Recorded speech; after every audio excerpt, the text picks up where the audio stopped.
Yes, Mr. Just before Mr. Dwivedi begins with, the timelines which have been indicated by the respondents are a little ambitious. I don't think we can hear arguments in response for close to 17, 16, 17 days, which is what it comes down to. So I think all of you will need to sit down together. 3 days response, 3 days response, 17 days. A word in my defense. I thought we would be opening because the question was about whether Kesharam is rightly decided or not. Kesharam is there, we have to pursue it, not should be wrongly decided. So that's why I said 4. Whoever starts first obviously takes more. Already Trent's taking that burden of opinion. So he'll be doing all the initial reading. So I can drop it straight from 4 to 2 days.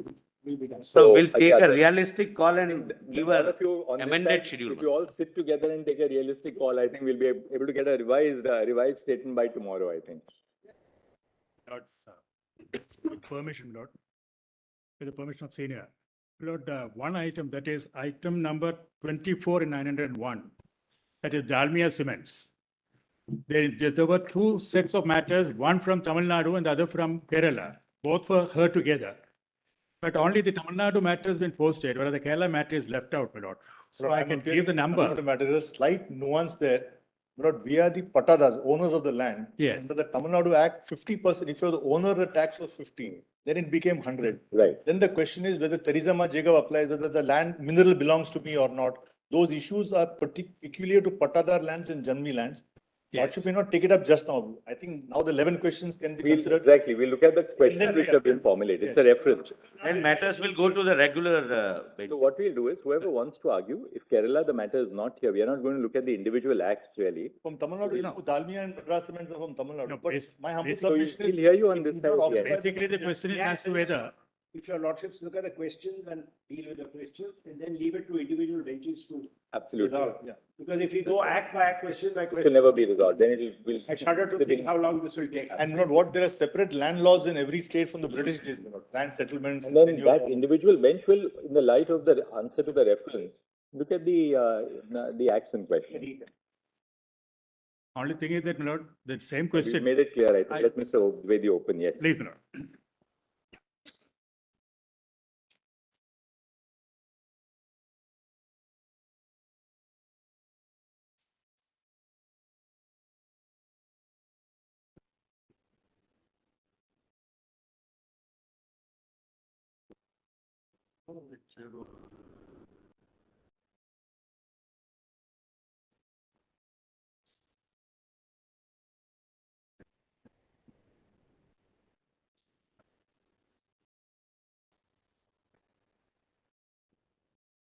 Made please, Mr. Yes. Yes. Look, there are various petitions which are arising from Odisha, Jharkhand and other states. Out of these, Lord, the laws made by state of Odisha and state of Jharkhand were struck down by the High Court.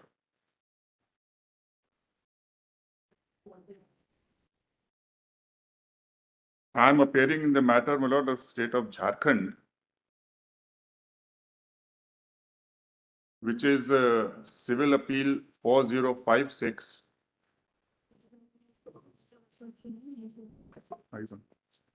4056-4064 of 1999.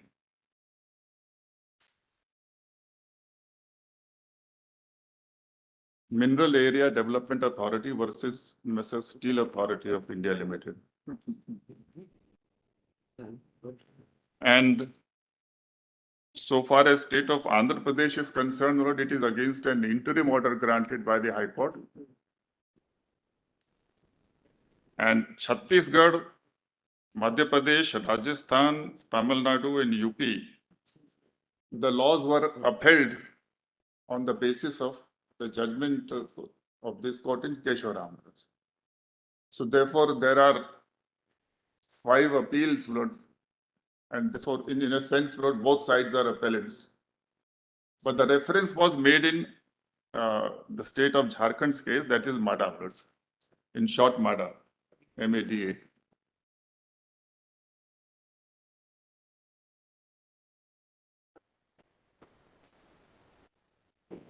If I may place, my lord, the reference order.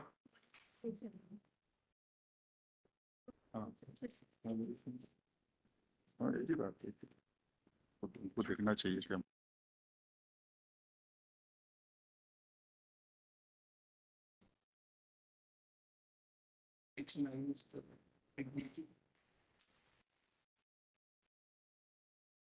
Page 9. PDF 9.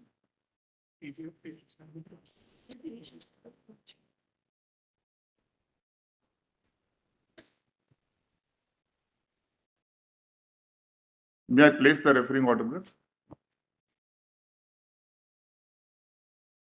Having heard the matters for considerable length of time, we are of the view that the matter needs to be considered by a bench of 9 judges. The questions of law to be decided by the larger bench are as follows. 1. Whether royalty determined under section 9, read with 15, subsection 3 of the Mines and Minerals Development and Regulation Act 1957 is in the nature of tax. Can the state legislature, while levying a tax on land under List 2, entry 49 of the 7th schedule of the Constitution, adopt a measure of tax based on the value of produce of land? If yes, then would the constitutional position be any different insofar as the tax on land is imposed on mining land on account of List 2, entry 50 and its interrelationship with List 1, entry 54? 3. What is the meaning of the expression tax on mineral rights subject to any limitations imposed by Parliament by law relating to mineral development within the meaning of Schedule 7, List 2, entry 50 of the Constitution of India? Does the Mines and Minerals Development and Regulation Act 1957 contain any provision which operates as a limitation on the field of legislation prescribed in List 2, entry 50 of the 7th schedule of the Constitution? In particular, whether section 9 of the aforementioned act denudes or limits the scope of List 2, entry 50. 4.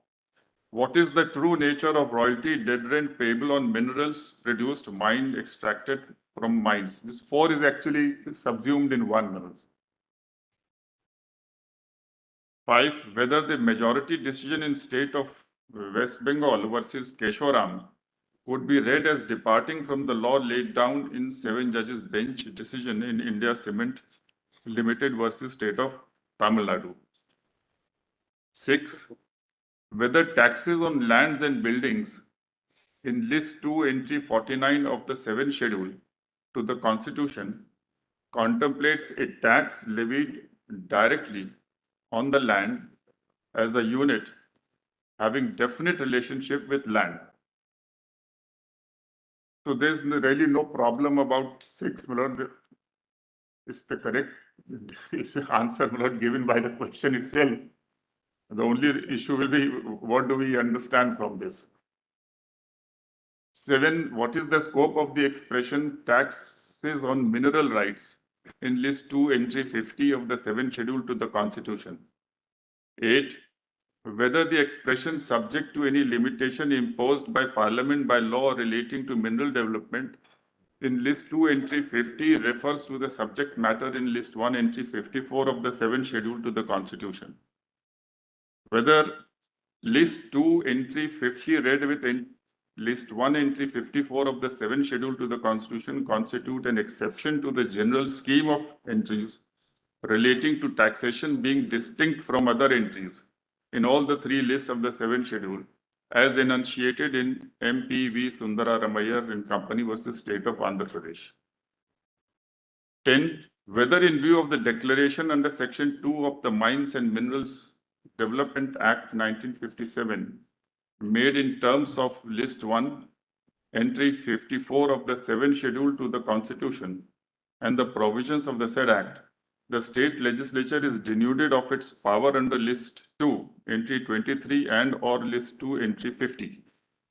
What is the effect of the expression subject to any limitations imposed by Parliament by law relating to mineral development on the taxing power of the state legislature in List 2, entry 50, particularly in view of the uniqueness in the sense that it is the only entry in all the entries in the three lists where the taxing power of the state legislature has been subjected to any limitations imposed by parliament by law relating to mineral development. Before concluding, we clarify that normally the bench, that's about the number of benches. Although 11 questions have been framed, but in my respectful submission, there are only 5 questions which are arising. The first and the most important question is, what is the true nature of royalty? Determined under section 9, read with section 15, bracket 1 of MMDR Act 1957. Determined under section 9. Read with section 15, bracket 1 of the MMDR Act, if I may use this acronym, 1957. And whether royalty is in the nature of tax. That's the first question. Now, issue number 1 and 4 will be subsumed in this meeting. The second question will be, what is the scope of entry 50 list 2 of 7th schedule of the Constitution of India? What is the scope of entry? What is the scope of entry 50 list 2 of 7th schedule of Constitution of India? Yes. And connected will be, what is the ambit of within court limitations imposable by Parliament?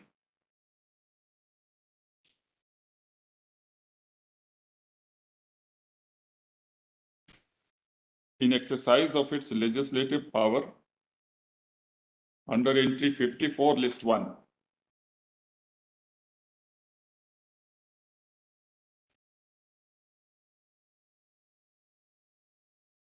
No, so I will not be referring to 7th schedule of the Constitution every time. Only entry I'll put for convenience. Yes.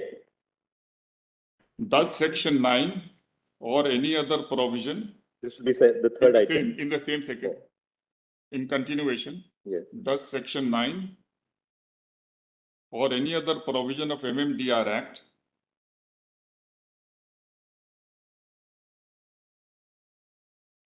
contain any limitation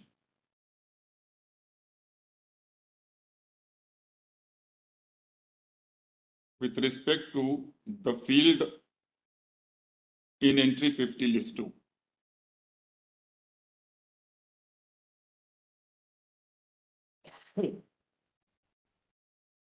The third is, so this is all about entry 50. Third, whether the expression subject to any limitations imposed by Parliament by law relating to mineral development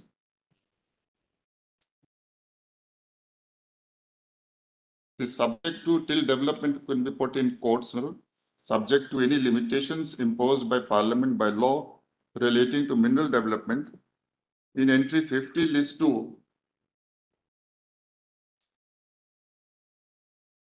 Pro tanto subjects the entry. Pro tanto subjects the said entry to entry 54 list 1, which is a non-taxing general entry.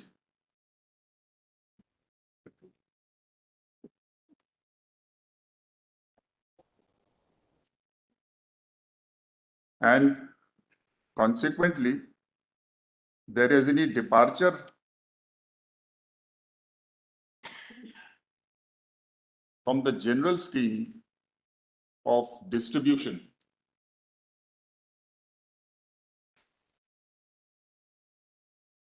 of legislative power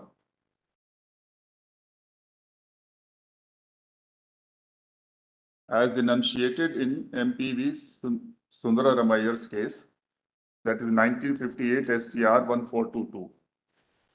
1958 SCR 1422.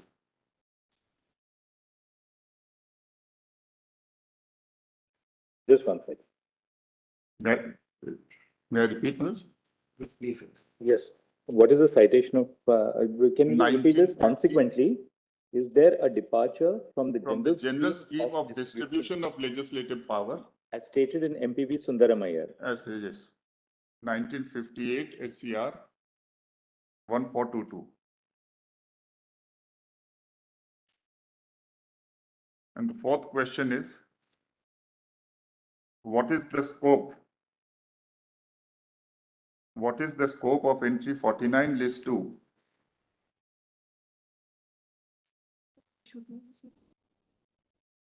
And whether it envisages a tax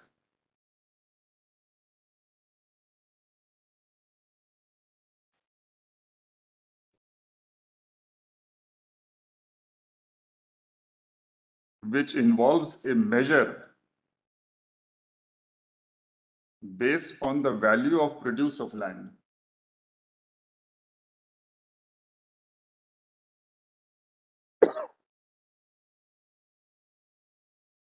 Measure on the value of the produce. Of land.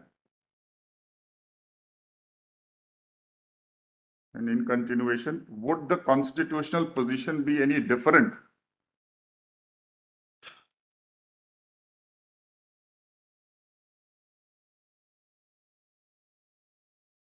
where mining land on account of entry 50 list 2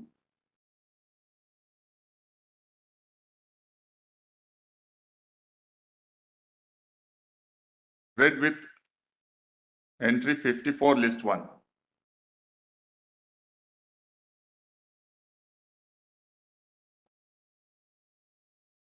The fifth question, my lord, is whether entry 50 list 2 is a specific entry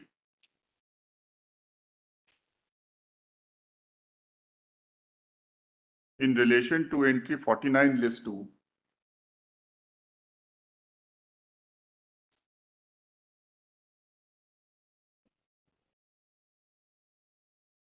And would consequently abstract mining land from the scope of entry 49 list 2. Consequently. True. Will exclude. Abstract lordship may say or oblique or exclude. Exclude. Yes. Yes.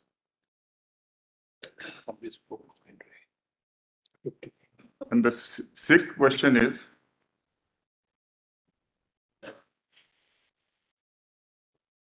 whether that, of course, there is a conflict, Lord. So this question was whether there is a conflict between India Cement. The conflict is there, Lord. Incidentally, a question could have arisen, Lord, whether 5 judges could have held that certain observation. According to you, Kesuram is in conflict with That's right. India Cement, but that's not something they accept as such. Doesn't matter now. It doesn't really, we are on a bench of 9, so we are looking at the entirety of the matter at first impression virtually. That's right. This issue of per incurium. So the sixth question, do we formulate it or no? Not necessary really. In my view, plus, We are all addressing your lordships on first principles. Right, because we are a bench of 9 anyway. How to reconcile the two decisions? But you know, we don't have to recon.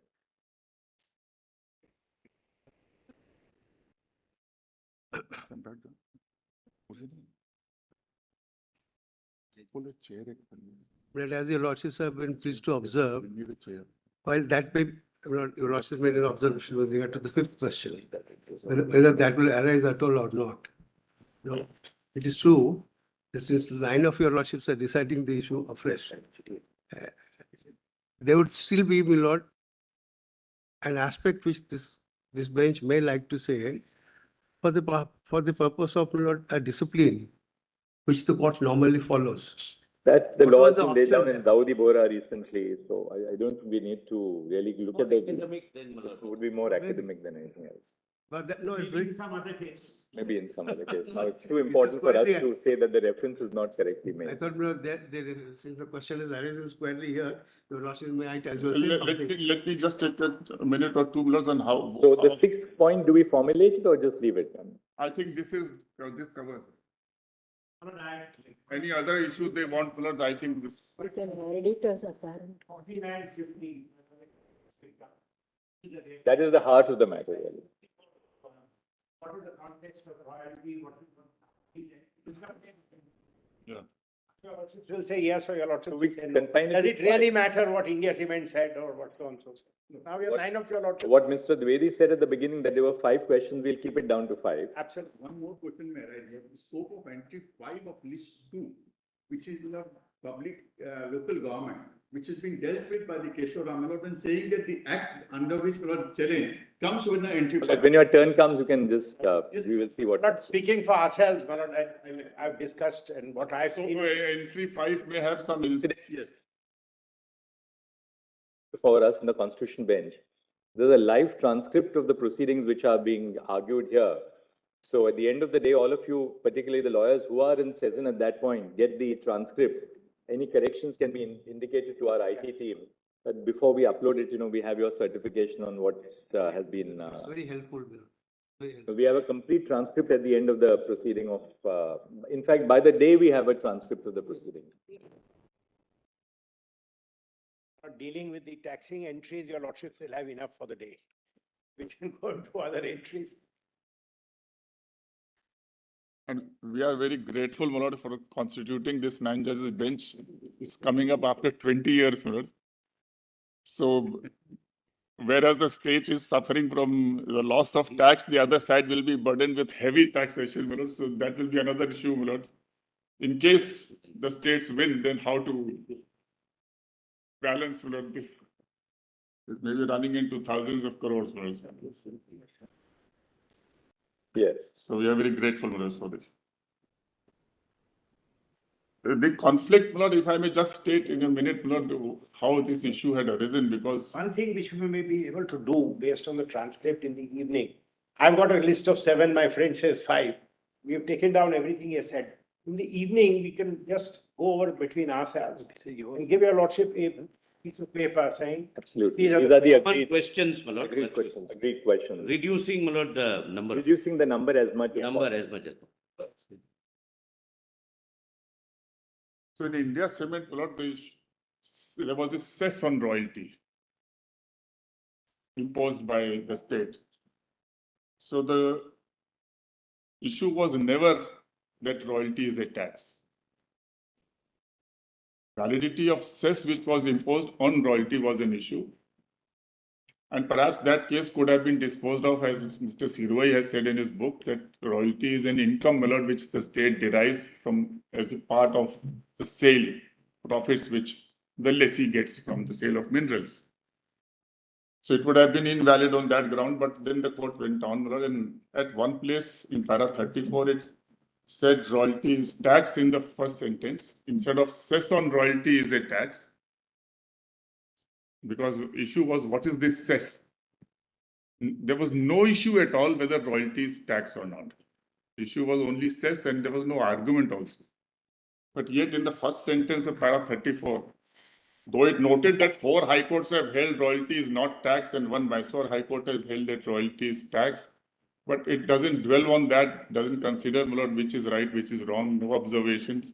Para first sentence it says royalty is tax, in the last sentence it says that royalty is a return for the use of. So there was a contradiction. So when we were arguing, my lord, before the 5 judges bench in Kesharam, and in fact, in 2 earlier occasions before 2 or 3 judges bench, this issue arose that there is no discussion in this and erroneous and this is contradictory and seems to be a mistake. So first bench, my lord, in Odisha Cement bypassed it, didn't answer. In the second bench, my lord, in Mahalakshmi Fabrics, they said no, there is enough material to show that royalty is tax in that judgment. So in Kesharam's case, they discussed the whole concept of royalty, which was also not discussed in India Cement. So having discussed the entire concept and all the judgments, including of high courts, that royalty, what is the nature of royalty? And then they concluded that it's a return and it's not a tax. In the process, they went into this question how to deal with para 34. They said that they summoned the original file and original judgment, which was earlier also summoned in the earlier cases. So this was a very live question bothering the court continuously. So they said that the word "cess on" is missing in the first sentence. If that word is inserted, then it becomes a consistent judgment. Or whether 5 judges should have done it, I did request it should go to a larger bench. But then that's how it is. But the sentence is really tricky, as you have rightly pointed out in Yes. paragraph 34. That's right. The first sentence says that we are of the opinion that royalty is a tax. That's right. And then the last sentence of the same paragraph says Not a royalty tax on on land, not a but a tax. payment for the user of land. So And or there are earlier paragraphs also where they consistently say it's a user on return on the user of land. And they, but then that's how this one sentence it completely derailed the whole thing. And so many other judgments came which followed India Cement, and based on royalties, tax, the laws were struck down. Now, so that's how the mistake arose. And when we were arguing this matter, although in my case, Jharkhand royalty really doesn't come in, but High Court had relied upon India Cement and the other cases based on that. So therefore, this issue came up again, and Chief Justice Kapadia felt that how can 5 judges say that it's a mistake and correct it, should have gone to 7 judges, and that's how we have before Lordship. So now that we are before Lordship, it's unnecessary to decide whether they can or not. I don't mind, however, a Lordship can observe. I think it would be clearly permissible for a subsequent bench if it notices a clear contradiction and tries to harmonize the first and last sentence and says that if you just add cess on royalty, it becomes consistent with the whole. That's how much. Actually, in what context royalty was held to be tax in the Mysore High Court judgment will be clear if it is seen that in that judgment what was actually imposed was a license fee. License fee. So if there was a discussion of the facts of the Mysore High Court judgment, Yes, then paragraph 34 probably may have been different. that's right. Absolutely. There the issue was whether that license fee could be taxed or not. Yes. In fact, it was. Held license fee is a royalty in the Mysore High Court judgment. Yes, right. So, however, since we are before a Lordship of that. Now, may I just show, if your Lordship has my written note, where I have extracted the sections involved, because in my case, from Jharkhand, though I will be defending Kesharam, but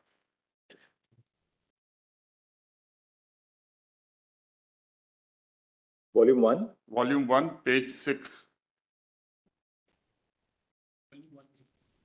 1A. Yes, Volume 1A. I stand corrected.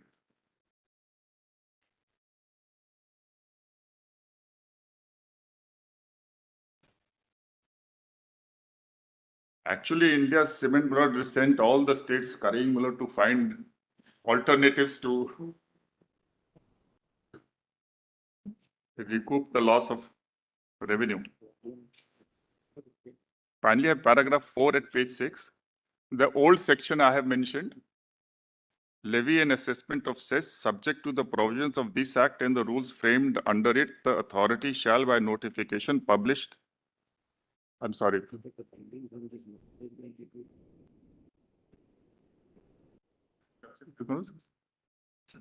Yes, old section 18. Subject to the provisions of this act and the rules framed under it. Just 1 second, Mr. All of your lordships have got notes? Or whether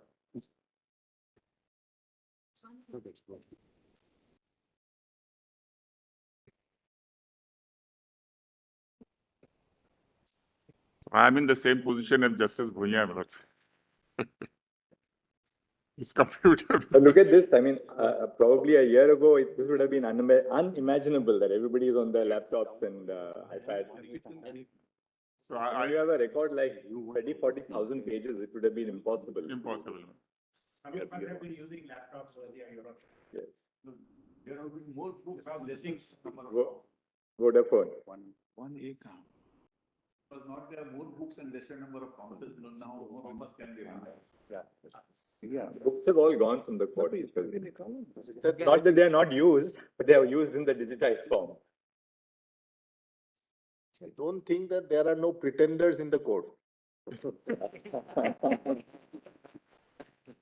I am one of pretenders. So I have two assistants who will help me out. And some of us have an added problem of getting headaches by looking at the computer for too long.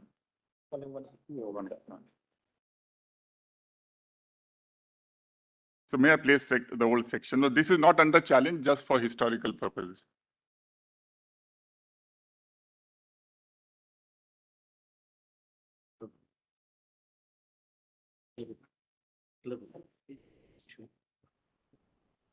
Physically impossible. Subject to the provisions of this Act and the rules framed under it, the authority shall, by notification published in the official gazette, levy a tonnage cess. I'm reading para 4. Yes. Tonnage cess assessed on the annual dispatches of coal and coke from each mine at the rates to be prescribed by the authority with the prior approval of the state government, provided that the rate of such cess shall not exceed 6 rupees per ton without the prior approval of central government. Provided further that the tonnage cess shall only be leviable until provision to the contrary is made by the parliament. Then there was a royalty cess also. An addition cess at the rate of 5% shall be levied and realized on the amount of royalty to be received by the state government.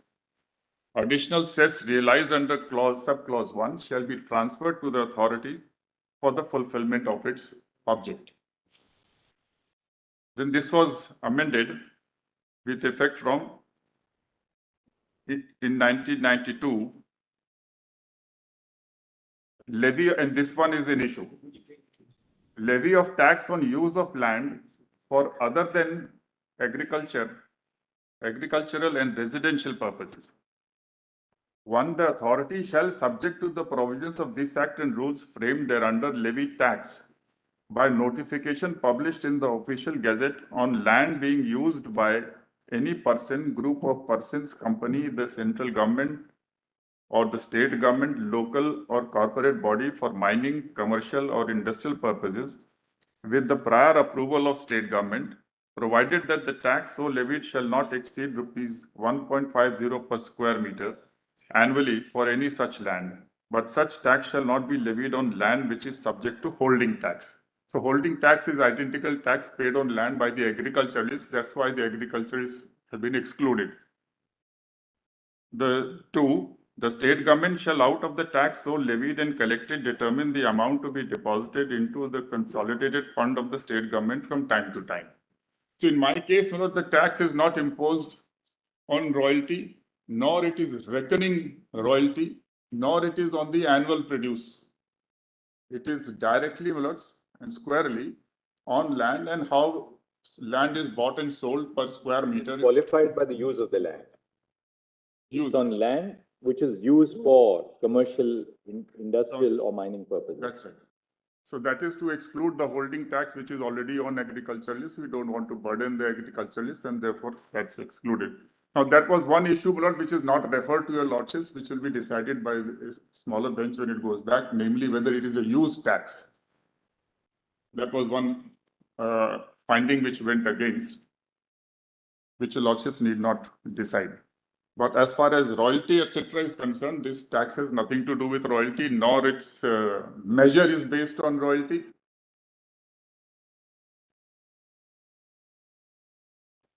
It's a plain and simple, not exceeding 1.50 per square meter.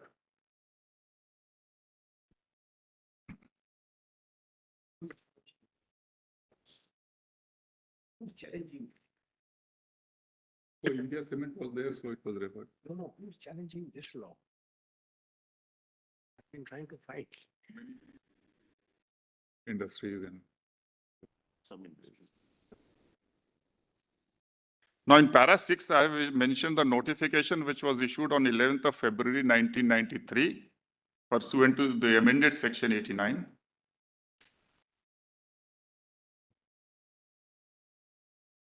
The rates were as follows. For industrial purpose, it was ₹1 per square meter. For commercial purpose, 1.25.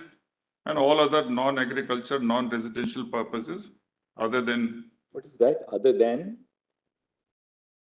1 and 2. one small 1 and 2. What is it? Other than 1 and 2. 150. Yes.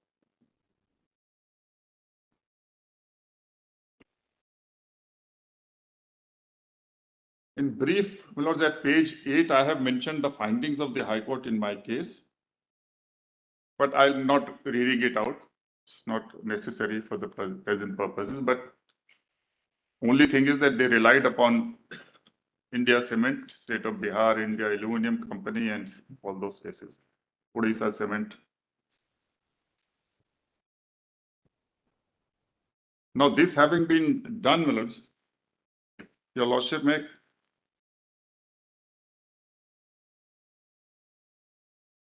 kindly have the constitution itself.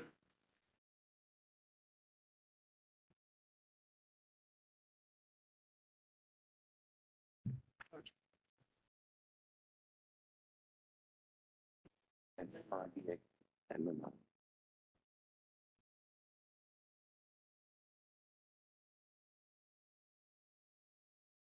Please.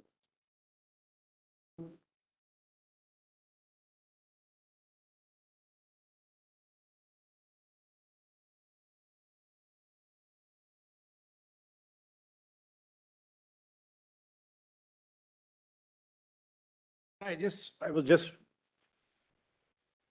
wondering, because this is being, the lordship sees my learned friends know, just a matter of housekeeping.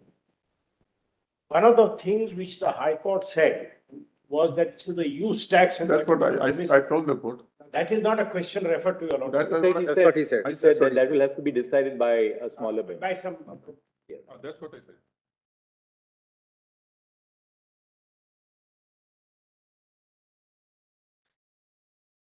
Lord, I'll take your lordship through first to some of the entries which have directly a relationship with the issue.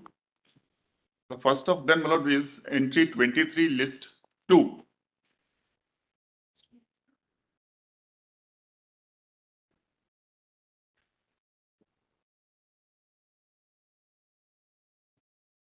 So to start with, under the scheme of distribution of legislative power, regulation of mines and mineral development is in the fold of the state legislature by virtue of entry 23, list 2, which reads thus: regulation of mines and mineral development subject to the provisions of list 1 with respect to regulation and development under the control of the union. So to correlate it with list 1, as the lordships are aware, the entry pertinent would be entry 54.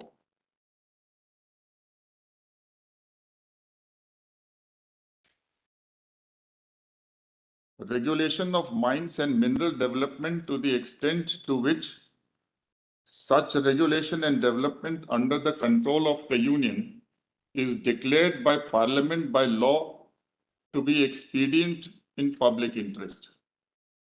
So the Parliament must make a law. That's the first prerequisite.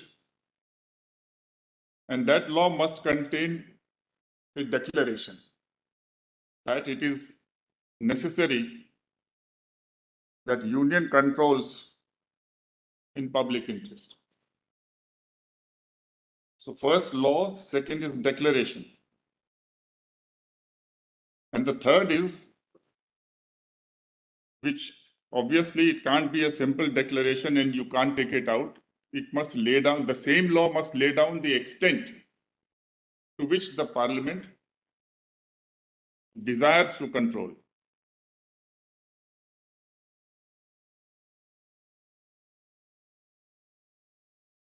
In short, my lord, this entry is an abstracting entry. It takes out from the fold of the state completely. So to the extent, my lord, the prescription is there under entry 54, the field of the state under entry 23 gets denuded. So it's a pro tanto denudation.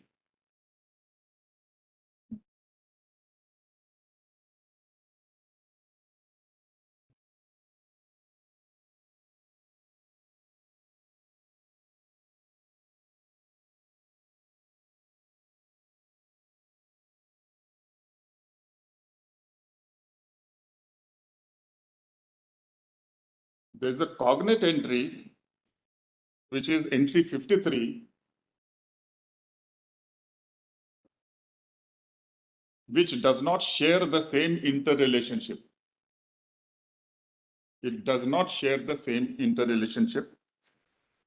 Entry 53 reads regulation and development of oil fields and mineral oil resources, petroleum and petroleum products, other liquids and substances declared by Parliament by law to be dangerously inflammable.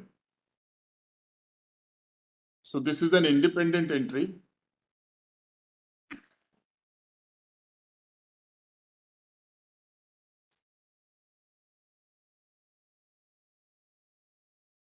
Before the Constitution's advent of the Constitution, they were smudged into one under the 1948 Act, which I'll show to your lordships. But while the Constitution was approved, then they were segregated. And this was completely within the fold of the Parliament. Now, yet another, my lord, is which has a similarity will be entry 24 of list 2, which deals with other industries.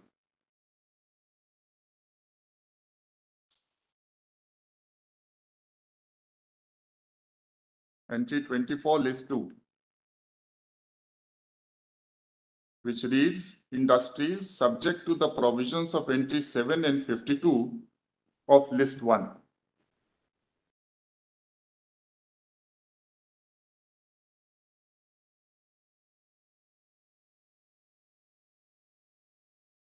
Now, 7 is industries declared by Parliament. I'm reading entry 7 list 1. Industries declared by Parliament by law to be necessary for the purposes of defense or for the prosecution of war. And 52 is industries, the control of which by the Union is declared by Parliament by law to be expedient in public interest. So that has some similarity with 54. So both 7 and 52 require a declaration by law. Both require law, both require declaration and public interest. And public interest. Now 52 doesn't use the word to the extent to which. But in Ishwari Khetan's case, not and very rightly, they said that that is implicit. Entry 52 also, when you are making a law and you are abstracting, then how much you have extracted has to be specified in the law. So that was held to be implicit.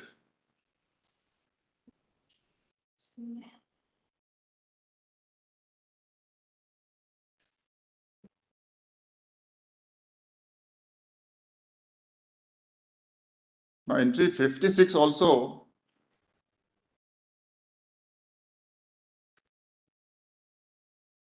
carries a similarity, but not pertinent.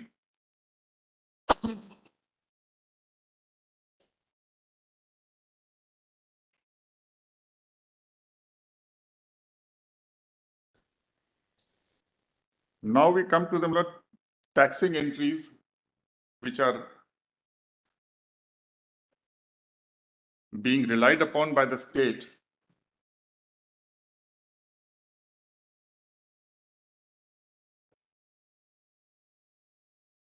The Lordship turns to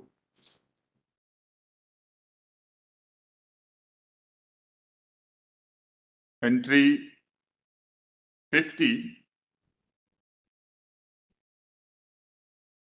entry 49 and 50.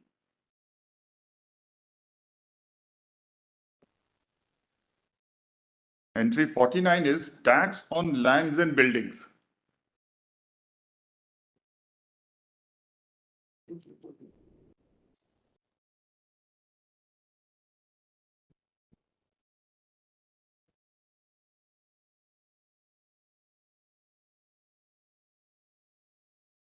Now it is with respect to this entry 49, my lord, that observations have come that tax on lands and buildings should be directly on land as a unit.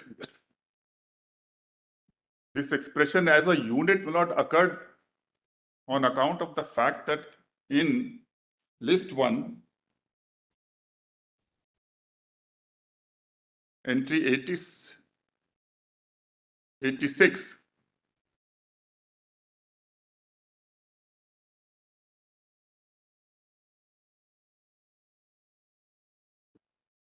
taxes on the capital value of the assets exclusive of agricultural land of individuals and companies, taxes on the capital of companies. So this expression, taxes on the capital value of the assets and land, is also one of the assets. So the issue, they were two competing entries in certain cases. And consequently, the court said that no, even if land is being included in entry 86, it is along with all the other assets. So therefore, it is a composite tax. Whereas tax on land and building in entry 49 is as a unit. Means as a unit, therefore, only connotes not that individually on land and building, not along with other assets which a party may be owning. In contrast to a composite tax under 86, it was a tax on the unit of land. In my respectful submission, this word as a unit doesn't indicate anything else.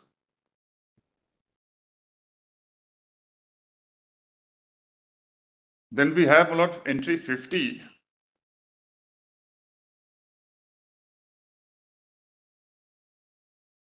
Taxes on mineral rights. Subject. May I place entry 50? Yes.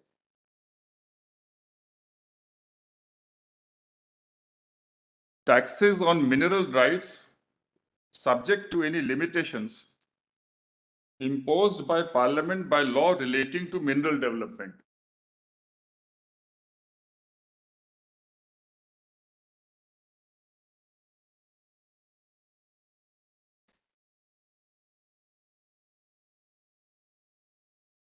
So based on this, two questions would be arising. What is this mineral rights?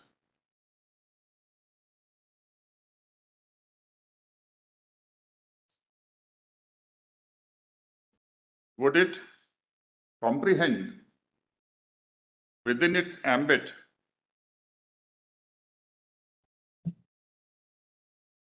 the leased area in which the mining is to be done, or which is peripheral?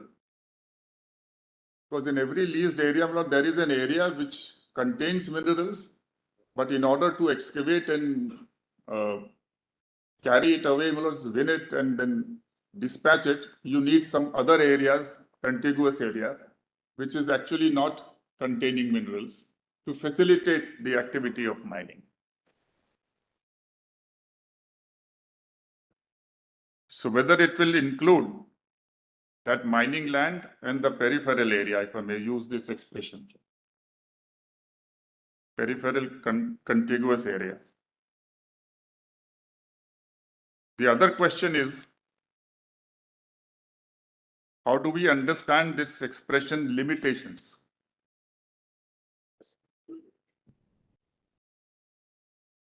does this expression limitation enable Parliament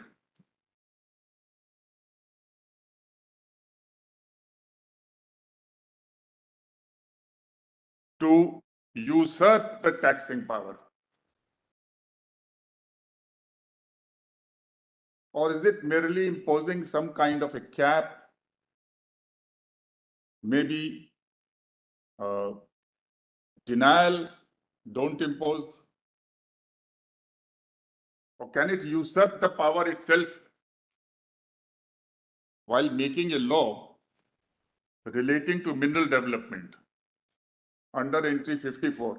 This obviously alludes to, though not expressly mentioned, the last phrase, by law relating to mineral development, will mean a law made under entry 54, which is not a taxing provision, but a general entry.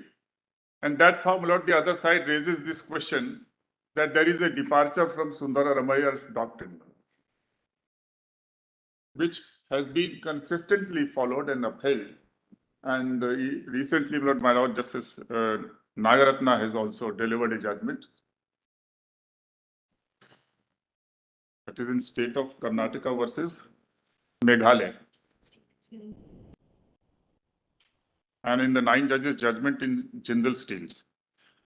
So doctrine of Sundara Ramayya is well entrenched, not departed from, dissented from by any learned judge in any case.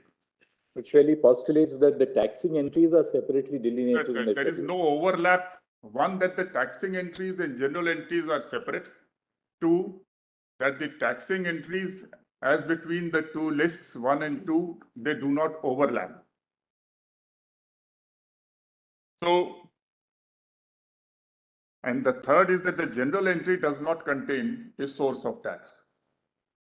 Now, positing this, would it be permissible, therefore, to say that this limitation, which will necessarily be imposed under entry 54,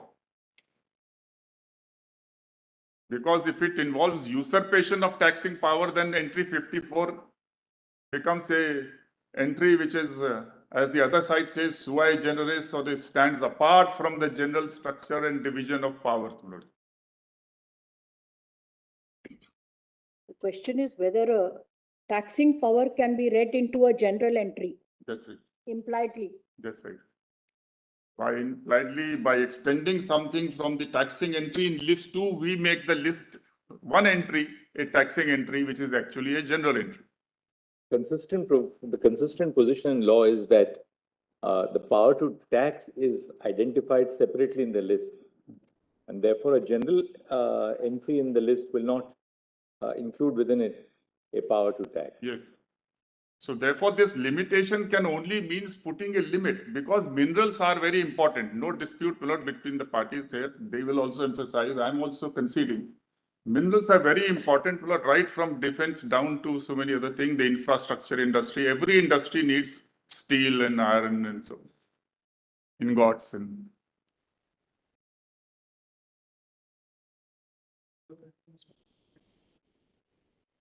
So therefore, minerals rights are certainly very, very important.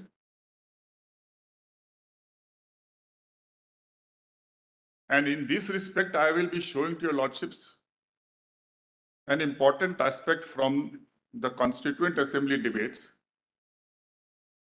For the present, your lordship may just make a note of that, then that is that there was a motion moved by one of the members that entry 50 should be deleted from list 2 and kept in list 1. But Dr. Ambedkar rejected it.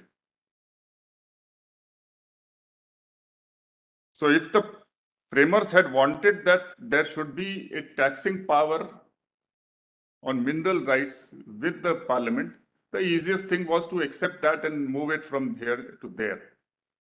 Not to move that means that no, state will continue to have the power, but since it is of national importance, minerals, therefore, Parliament has a reserved power to say, to cap it. so that the states don't go berserk and they start competing and raising taxes beyond limits and extraordinary limits. So this limitation word, if grammatically understood, will not indicate usurpation, arrogation by parliament. Contextually also, it will not indicate that. And if we keep in mind the Constituent Assembly debates, it will not mean that.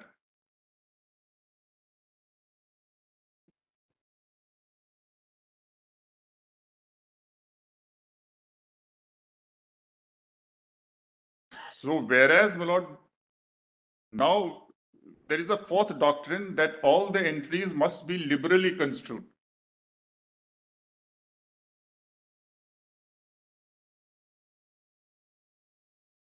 But that will not mean that the limitation which is imposed has also to be so liberally construed as to completely denude the main part of it.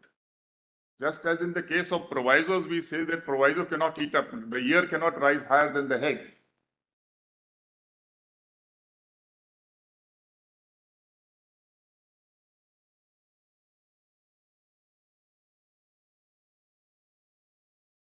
So the entry has to be liberally construed, but the limitation or restriction has to be construed naturally, by natural words, whatever they mean. I'm not saying that you squeeze the scope of limitation. Whatever it may naturally mean, grammatically mean, should be attributed to it. So there is a balance. In that sense, one may say it's a unique entry, though I don't see, I'll show some more entries of similar kind. So there's nothing unique. This distribution of legislative power involves balancing. Something is put there, something is here. The tilt is in favor of parliament, both here in the distribution as well as in 246. That if ultimately, as my Lord Justice Nagaratna said, in that judgment, that if there is a clash and conflict which cannot be resolved, cannot be harmonized, then state has to accede to the scope of parliament's power. But when we construe the entry, my Lord, then it cannot have, the limitation or restriction cannot be expanded so as to eat up the legislative field itself. To render the entry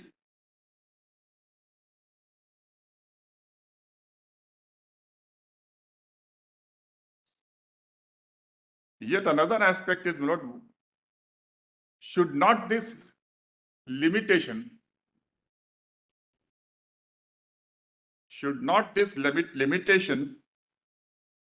in the law made by parliament be express, specific and concrete? Not by inferences that parliament has MMDR Act, we read and we say that even though there is no provision which is restricting entry 50 by imposing a tax on mineral rights or a limitation on tax on mineral rights, yet we say that somewhere we find royalty. So therefore this is out.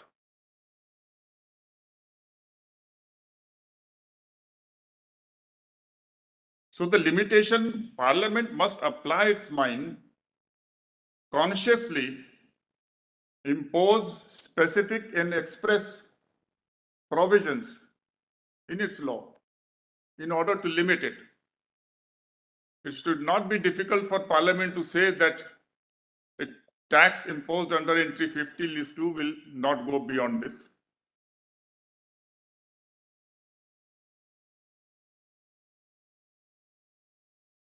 So the submission will be that please understand limitation as something which is an express, concrete, specific provision.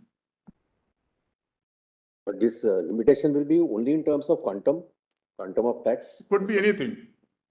I'm not saying squeeze it, but it should be something which is limiting. It can be in the form of principles that this formula will be applied. It could be just anything without meaning to be exhaustive about it. It could be anything which tells the state, do it in this way, don't do that. So do and don't both can come in. Should be in the context of mineral development, Mineral, to encourage certain minerals to be extracted. yes. For the initial years of a lease, there could be a tax holiday. Could be, Manoj. They can say that for 5 years you will not impose a tax. Yes. They may even say, Manoj, that let's say some war is going on, Manoj, and for this interregnum period you will not have it. So I don't mean to be exhaustive. All I mean to say is in the negative sense that you can't expand limitations so as to say that not the state, parliament will. That's my limited purpose of. But your first principle remains. Yes. You have to enact a law, and only by enacting the law, you can limit. Limit. It can't be a matter of inference. No. So it Or has to be interpretation. specific, express. We will not derive it from the nooks and corners of MMDR Act, my lord, that there is a limitation on this. The limitation which Parliament can impose is a limitation in the interests of mineral development. Yes. It's not expressly a limitation on the taxing power only, but Parliament may well come to the conclusion that a limit on the taxing power of the states is necessary to ensure For mineral mineral development. development. I stand corrected. So it's not in that sense a taxing and the taxing power of the state which is restricted by a taxing power of the union. It's a taxing power of the state which is restricted by the general regulatory power of the union in that area. And this entry itself says by why- law relating to mineral development. So in other words, Government is in the interest of mineral development, correct. and that imposes a restriction on the taxing power of the state. So if, correct, Manoj. Now if, I agree with that. Manoj. Now, Parliament need not expressly say that it's doing so in the interest of mineral development because it is making a law which is in the interest of mineral development. But it must have a provision which is clear, specific and express, and intention is clearly flowing that it intends to limit this taxing power of the state. And the What is bottom line concept is, of, mineral development? What is the concept of mineral development? so like mineral development will also involve conservation of minerals. How much mineral is to be extracted? It will also involve in what manner the minerals are to be used. Because now there is a generational, intergenerational right concept introduced by this court, internationally accepted.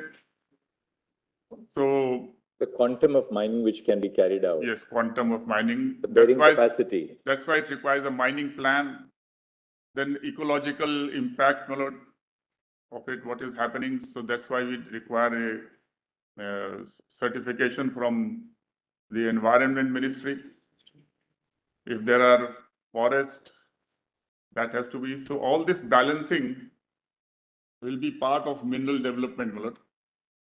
Would be a restriction on export of certain minerals. Export of minerals, export Even to if it's this, not to extracted only for domestic consumption. yes, for domestic consumption.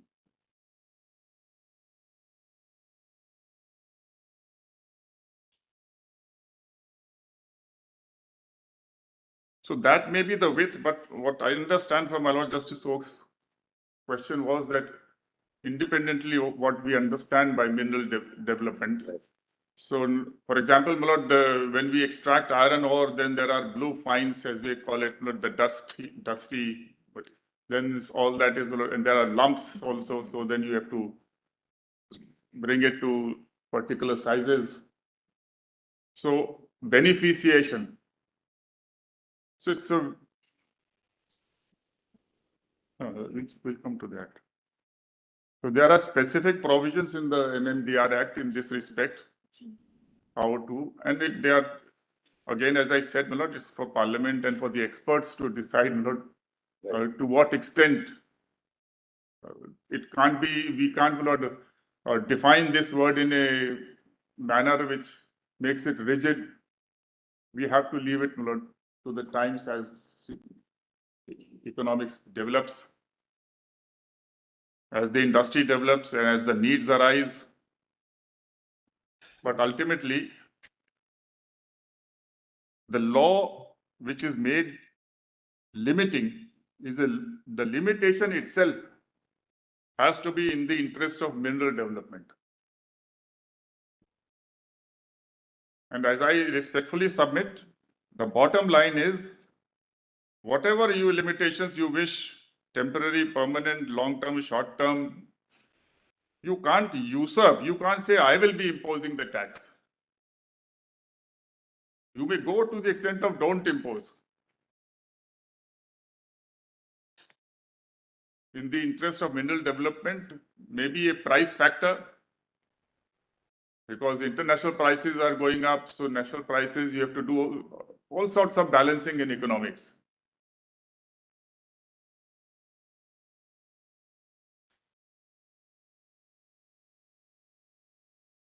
So you may say, stop, don't do it, don't impose, temporarily or permanently, whatever. But you can't say, I will impose. Because taxes on mineral rights are not assigned to, they're not, it's not a subject which is given to Parliament. It is exclusively within the competence of the legislature of the state. So in that sense, the entry seems to be, one may say that it's different from the other plain, simple entries like tax on land and buildings. But the power is exclusively within. Now read this with 246(3).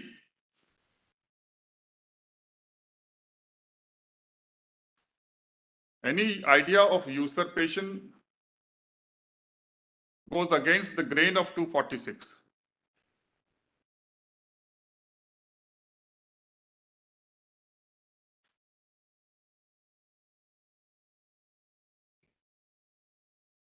Subject to clauses 1 and 2, the legislature of any state has exclusive power to make laws for such state or any part thereof with respect to the matters enumerated in list 2.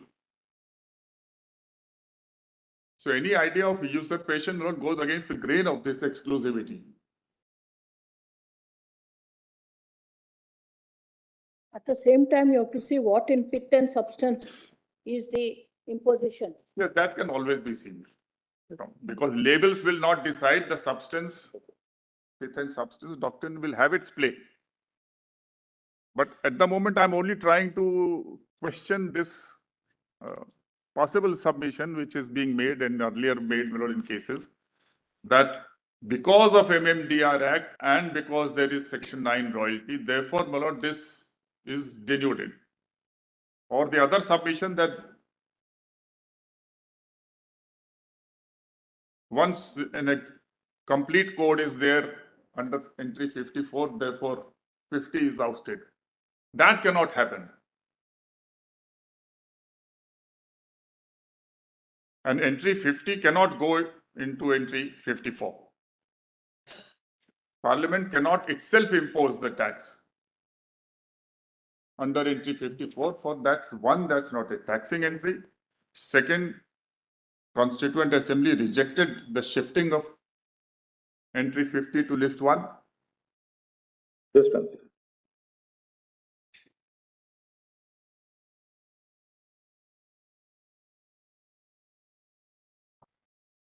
Entry 54 of list 1 is not a taxing entry. Non-taxing entry. And secondly, the Constituent Assembly rejected the shifting of entry 50 to list 1.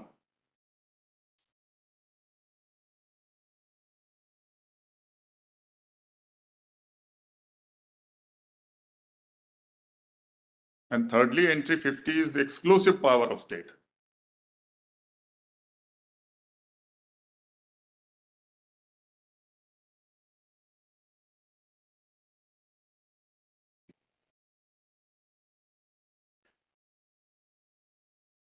And fourthly, limitation word by its very nature, considered naturally and grammatically, cannot result in abstraction of taxes on mineral rights into the fold of Parliament.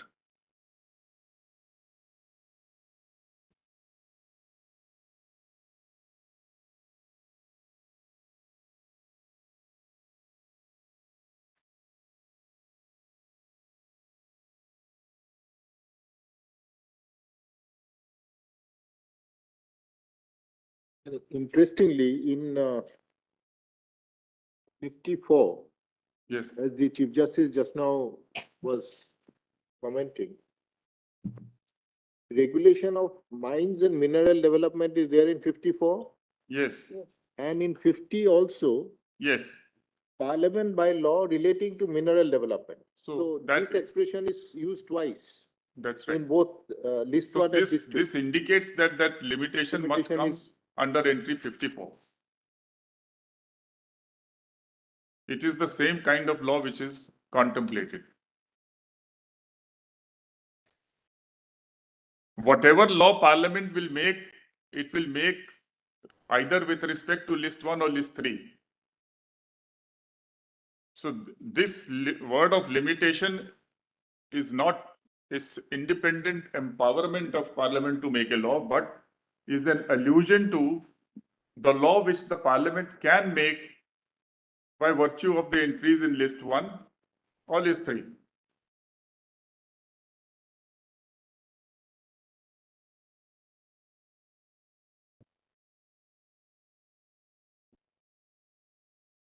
Otherwise, we will. Parliament can really, in that sense, impose a restriction on the taxing power of the state. But the taxing power still continues to vest with the state, That's the humble submission. always. And taxing power cannot be drawn.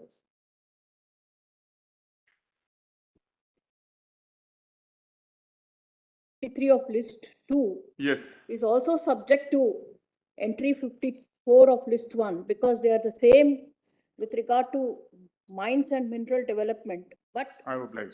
it is subject to Subject matter is identical. but subject to list 1, That's right. entry 54. That's right. So law will be under list 1. The only difference, Lord, with if we compare 23 with 50 is that 23 does not use the expression subject to any limitations imposed there.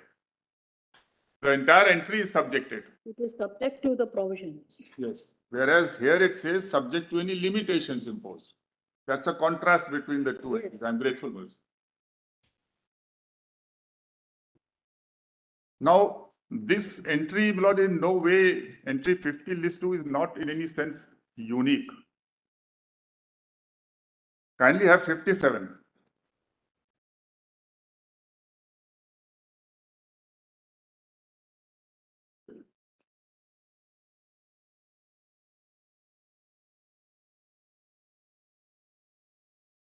Taxes on vehicles, whether mechanically propelled or not, suitable for use on roads, including tram cars, subject to the provisions of entry 35 list 3. So here again we find a taxing entry in the state list which alludes to or which is subjected to list 3, There's no entry in the state. which apart from fee doesn't contain a taxing power.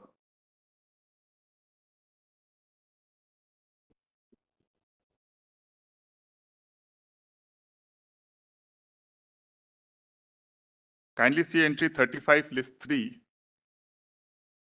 57 of Hmm. Mechanically propelled vehicles,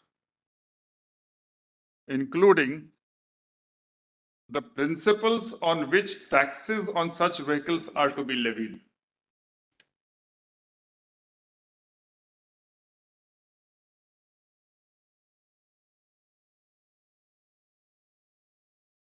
So although both state and parliament, state legislature and parliament can make law with respect to list 3, but parliament has an overriding power.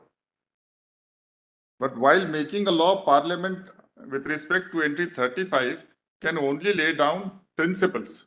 Principles, yes. Entry 63 of list 2. 63 of list 2. Rates of stamp duty. Stamp duty in respect of documents other than those specified in provisions of list 1 with regard to rates of stamp duty.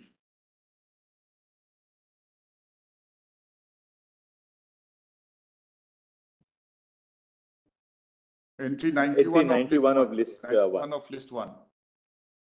Rates of stamp duty in respect of bills of exchange, checks and so. But in case of this 91 and 63, once these documents are actually out of the fold, only Parliament can Right. impose tax. Whereas so far as 50 and 57 are concerned, the power of Parliament is limited. In one case, limitation word is there, in other case, general principles.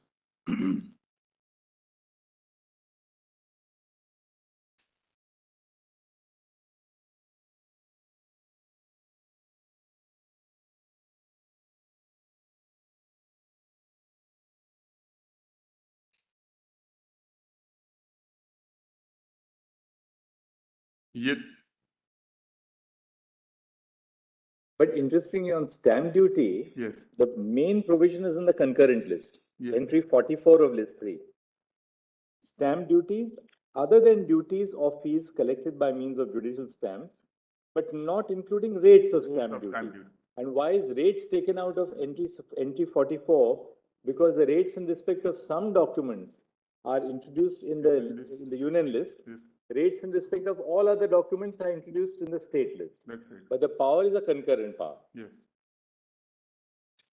So that if the states have imposed some rates, Parliament can override that. In respect of Rates. right. No, but Parliament can't override the rates at all. The power to impose rates is exclusively assigned to the state, except in respect of the excluded entries. Not including the rates of state. But the power to levy a stamp duty is given both to Parliament and the states. Yes.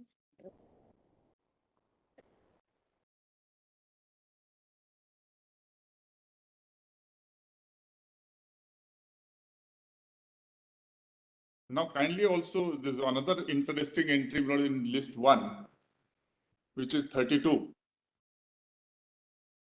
So it's a general entry.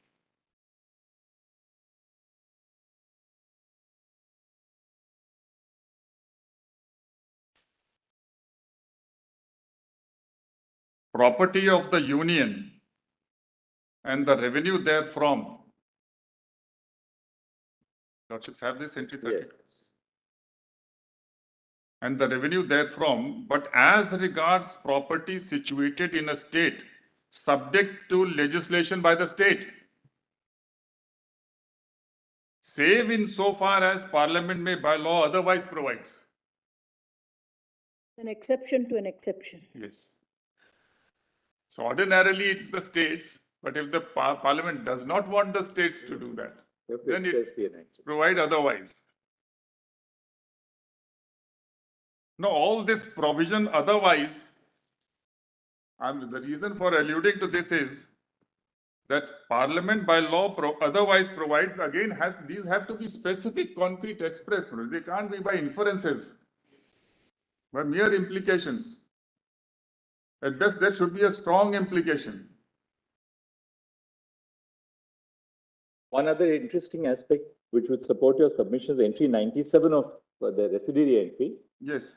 Of list 1, which says any other matter not enumerated in list 2 or list 3, including any tax not mentioned in any of the lists. So if a tax is mentioned in any other list, then Parliament can't exercise the residuary power of legislation to enact that tax. Even under 97, it cannot.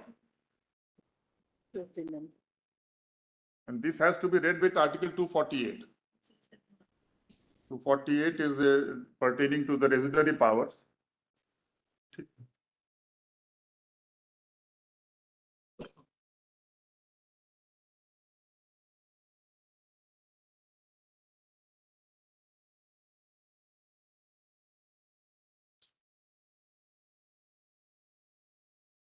(248) reads this: subject to Article 246A, Parliament has exclusive power to make laws with respect to any matter not enumerated in the concurrent or state list. So 246(3) exclusivity, 248(3), they're all consistent, 97. Section 2 of Article 248 is more pertinent. Such power shall include the power of making any law imposing a tax not mentioned in either of them. either of those lists. So not only the field of legislation, but which has to be read with the power under 248, read along with that, is indicative of the fact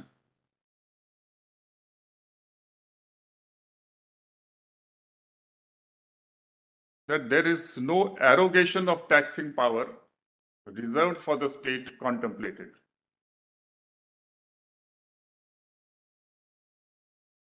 So the scheme of Sundara Ramaiah, as endorsed by subsequent judgments, stands reinforced rather than diluted by entry 50. And all these expressions of subject to, etc., not including this, excluding that, these are meant to balance and distribute the powers in the larger national interest and state interest.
And to complete this chain lot of thought with regard to entries, there's a doctrine developed by this court, and that is with respect to federalism being a basic feature of the Constitution. And that is a doctrine which applies in a limited way, because ultimately federalism has two parts, both the center and the state. But what this doctrine evolved by this court says is that don't expand the phraseology so as to deprive the state of its taxing power or any other field of legislation.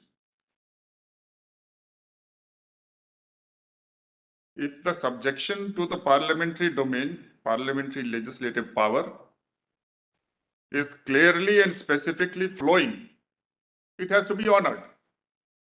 So that is the scheme of the Constitution.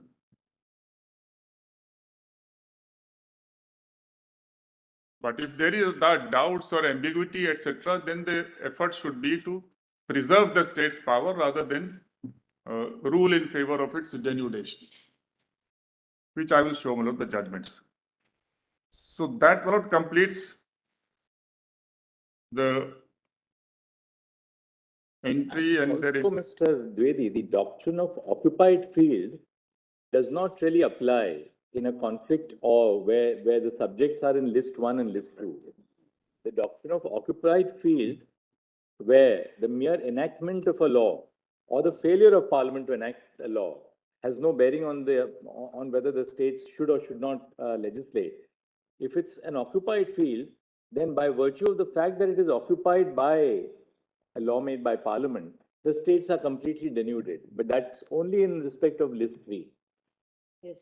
So, yes, this expression occupied field, your lordships have deployed in two senses. One is list 3, where your lordship says that if the Parliament has exhaustively covered the entire field with regard to a subject matter, then states cannot trench upon that field. And if the states have already made a law in that, then it will survive only to the extent it is not repugnant, and Article 254 becomes the key to resolve it. And the other is, this expression has been used is in the context of entry 23 and 54 and 24 and 52, where your lordships have said that if Parliament has made a law with regard to mines and mineral development, and that covers the whole field, then the states cannot. So much so that if regarding minor minerals, Parliament doesn't itself, but it contains section 15, which says the states will make rule on these subjects regarding minor minerals. So the states must act as a delegate under section 15. It cannot make its own law. So it's in that sense, that this expression has also occurred and repeatedly deployed. All that your lordships have warned is that we must clearly demarcate whether the field is covered or not. So whenever somebody says that this field is completely covered by MMDR Act or any other oil offshore mining act, then one has to read that act and see that what the state has done, is it occupied there? If it's not occupied, then state's law is good. That is why it says to the extent to which. To the extent to which, I'm agreed.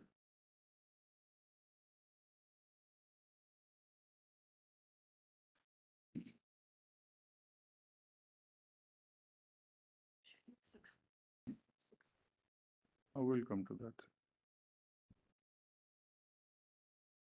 Oh, I'm sorry, but one more provision I need to show. 86, Article 286.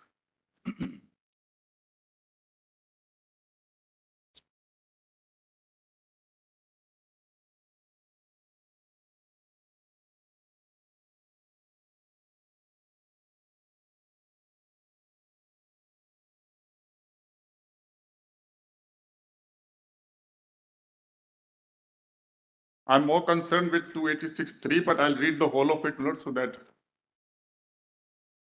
the context is clear. 286.1, no law of a state shall impose or authorize the imposition of a tax on the supply of goods or of services or both, where such supply takes place A, outside the state, or B, in the course of import of the goods or services or both into, or export of the goods or services or both out of the territory of India. Then 2, Parliament by law formulate principles for determining when a supply of goods or services or both in any of the ways mentioned in clause 1.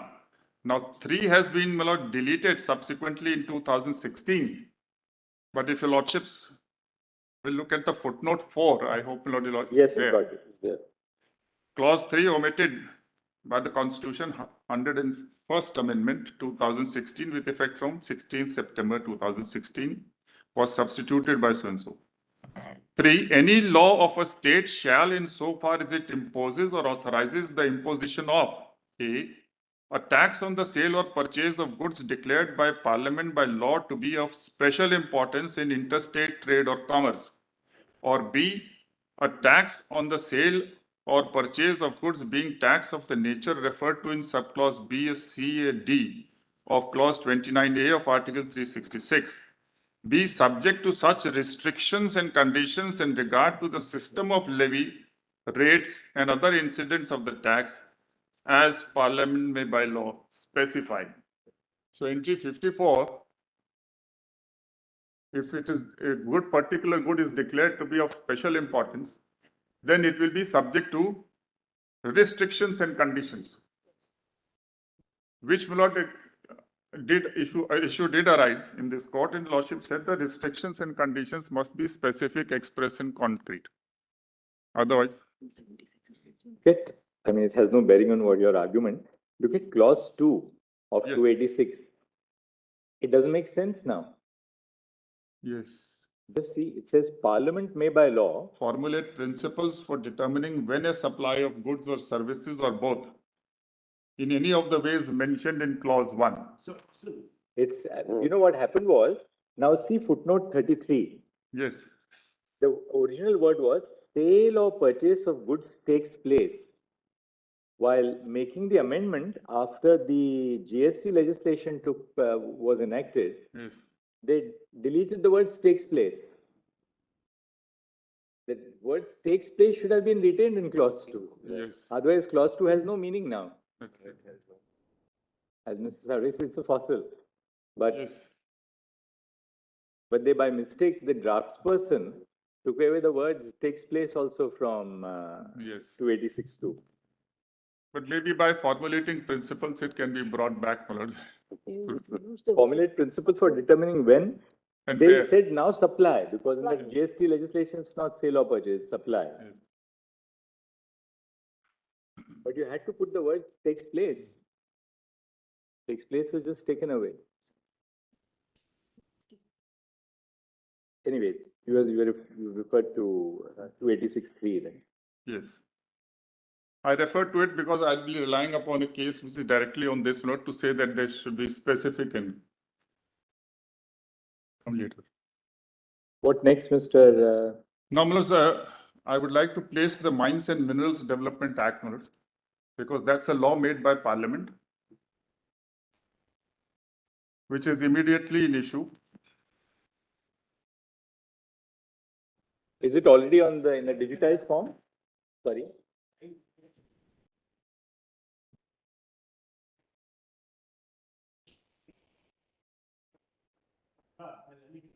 I don't think there's anything he has said which is controversial from what I've heard. In some jurisdictions, my lord, they say in a case like, please lead counsel, sit down together and formulate a list of propositions or laws to which you are all agreed. So then one of them reads it and that's it. And then focus your submissions on what you don't agree on. So I think we can do that, we've also taken down what Mr. Dwivedi has said. No, like my friend is arguing. We could all say we agree to all this. And you don't need to go over a lot of. So perhaps on your side, you could tell us tomorrow, at least we can implement it in part, so that you would have, now anyway, we have taken an hour plus, on what are those propositions about which there is no real dispute over here on this side completely. Or maybe after I finish, my lord, they may not dispute anything. Which makes it quite possible because we are actually running on parallel tracks.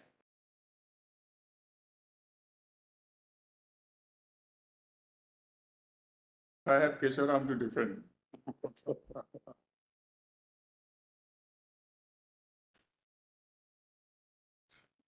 Yes.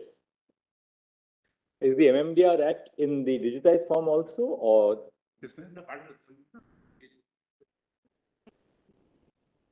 Volume 4, page 910. It has all the statutes as well. 48 किसका?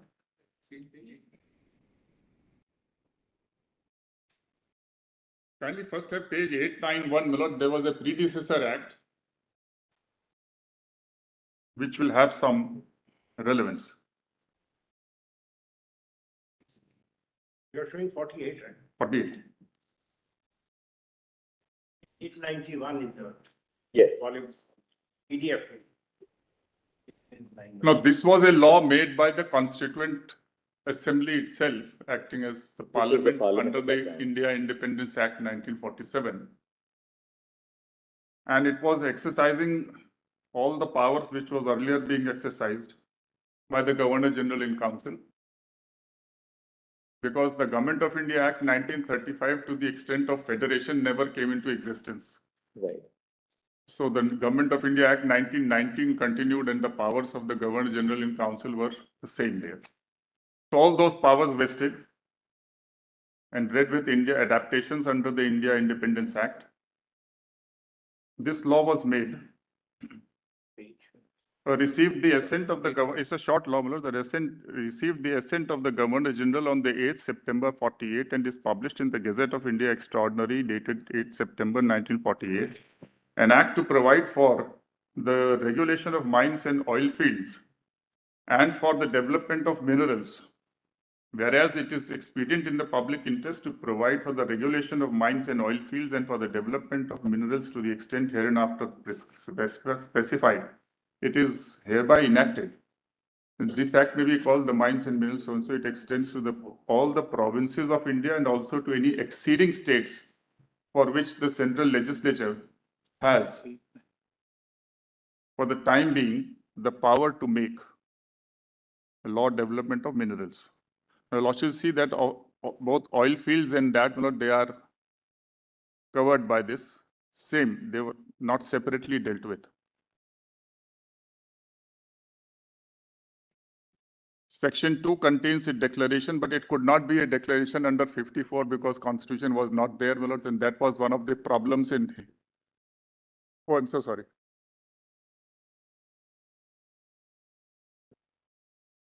A date, yeah. 8 September. 8 September 1940. The Lordship will notice, historically significant something that it says that provinces of India and to exceeding states. By this time, the issue of accession had not been finally settled. It's September. And this Hyderabad and Junagadh and Kashmir issues were still alive. That's very interesting, actually. Yes. So they say exceeding states. And they also say has for the time being the power. Because some states which had exceeded, they had exceeded only on 3 subjects, and some had already stated that they accept the constitution which is coming. So these variations are taken care of. 1950, January 26. Yes. In fact, Goa came much later. Goa was probably Dadra and Nagar Haveli. Dadra Nagar Haveli and all that. 60s, yeah. Yes. The third 3 is the definition. And you'll also see C, minerals includes natural gas and petroleum. But now under the MMDR, they have excluded it and separate.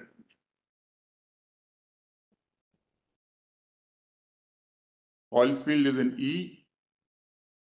Then 4, 5, we can leave, kindly have 6. Both 5 and 6. The central government may by notification in the official gazette make rules, I'm reading section 5, for regulating the grant of mining leases or for prohibiting the grant of such leases in respect of any mineral or in any area. But that was those times, the idea was that investments were not there in the private sector, so state had to do it, so they could prohibit also. Even today, the state and central government can reserve. In particular, without prejudice to generality of foregoing power, such rules may provide for all or any of the following matters. A, manner in which the mineral or areas in respect of which, by whom applications for mining leases may be made. B, authority by which the terms on which and the conditions subject to which mining leases may be granted. C, the maximum or minimum area and the period for which any mining lease may be granted, and terms on which lease may be granted with respect to contiguous area may be amalgamated. Fixing of the maximum minimum rent payable by a lessee, whether the mine is worked or not. Then 6, central government may by notification in the official gazette make rules for the conservation and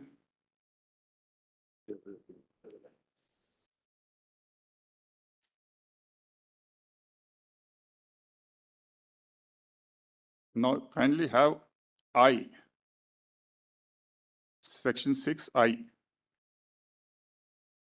The levy and fellowship has section 6I. 6I.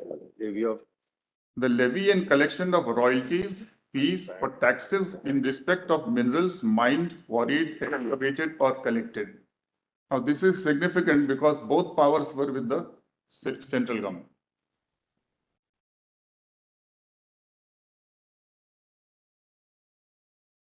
By exercising a rule-making power, it could fix both royalties, fees, and taxes in respect of minerals.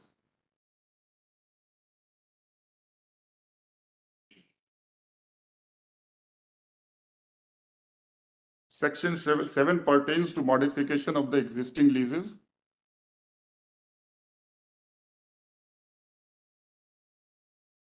Under section 10, it had to be laid, the rules had to be laid before the legislature, central legislature.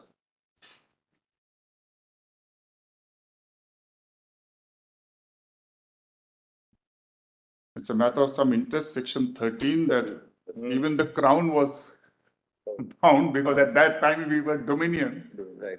not yet declared to be a republic.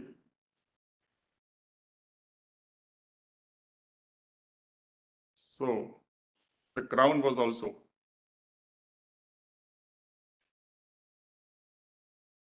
What page is that? This had a typo. Sorry? Whether There's an error. Whether. Last part. Whether. Yes, There's it's some like, typo, yeah. You have to comment on that. this is the typo. That's it. There are two typos in fact, after or also. Or also. Yeah. Why? Listen. Why? 47 actually, these are the rules after this.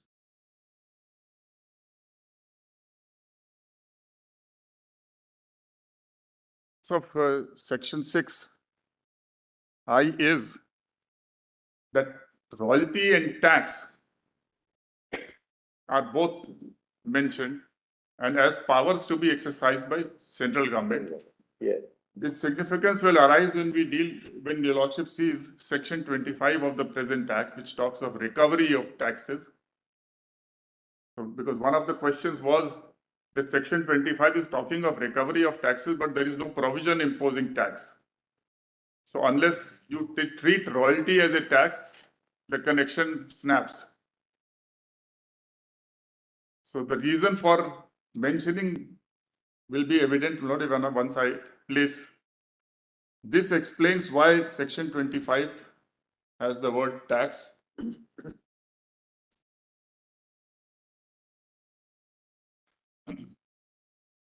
Now kindly have the main act which is still operating. That is MMDR Act 1957.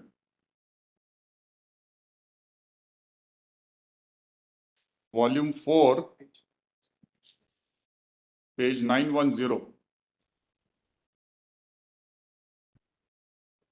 हम तो चीज पढ़ रहे हैं.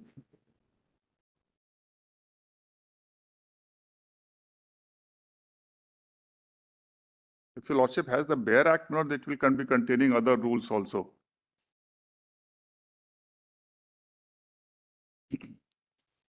Kindly see, I'll only point out the relevant provisions. Section 3AC is the leased area.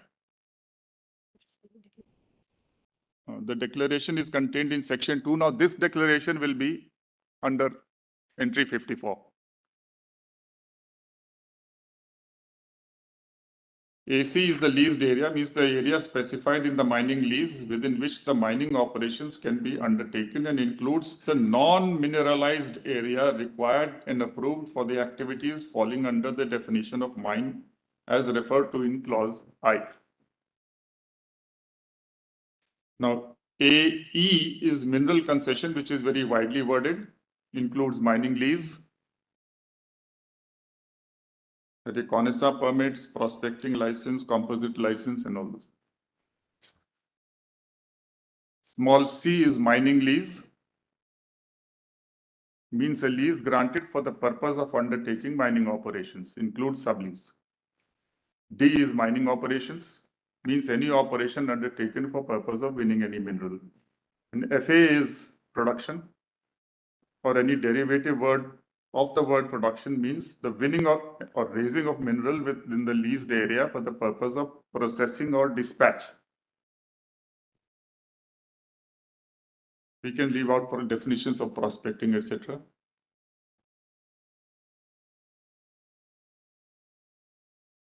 Now, by virtue of section 4, my lord, all mining has to be done under the licenses, permits, and lease.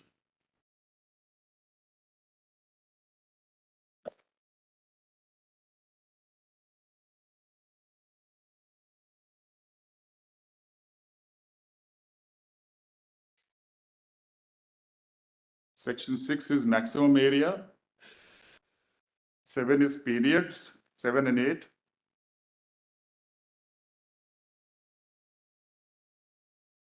Now, 8 is the new provision which now requires that initial leases will be of 50 years, rest all by auction.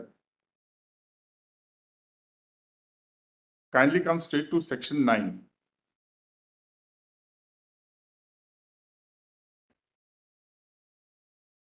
The holder of mining lease granted before the commencement of this act shall, notwithstanding anything contained in the instrument of lease or in any law in force at such commencement, pay royalty in respect of any mineral removed or consumed by him or by his agent, manager, employee, contractor, or sub-lessee from the leased area after such commencement at the rate for the time being specified in the second schedule in respect of that mineral. Two, the holder of a mining lease granted on or after the commencement of this act shall pay royalty in respect of any mineral removed or consumed by him or by his agent, manager, employee, contractor, or sublessee from the leased area at the rate for the time being specified in the second schedule in respect of that mineral. So both old leases and the new leases will be subjected to charge of royalty.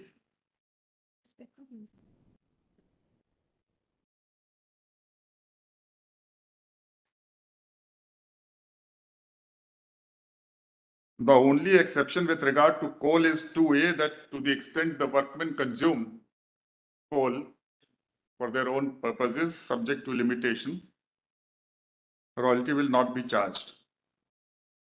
And 3, subsection 3 says, the central government may by notification in the Gazette amend the second schedule so as to enhance or reduce the rate at which royalty shall be payable in respect of any mineral with effect from such date as may be specified in the notification, provided that the central government shall not enhance the rate of royalty in respect of any mineral more than once during any period of 3 years.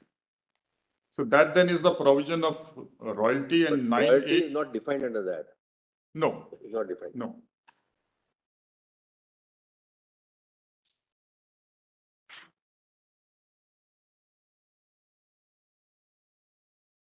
All that it says is that royalty is in respect of minerals which are removed or consumed from the leased area. And if your lordship looks at the second schedule, your lordship will find various, just a glance, we are not referring to any particular mineral here. But the second schedule has a detailed list of different minerals, different rates, ad valorem,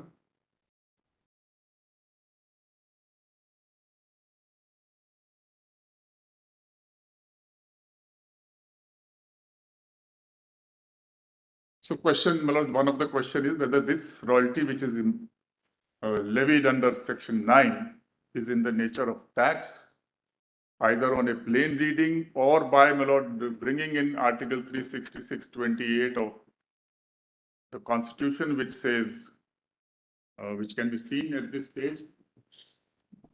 Tax. That's the main question. Yeah. That's, Everything revolves on nature of the royalty. that's right. Tax or impost is the word used there. So how do we understand this word impost?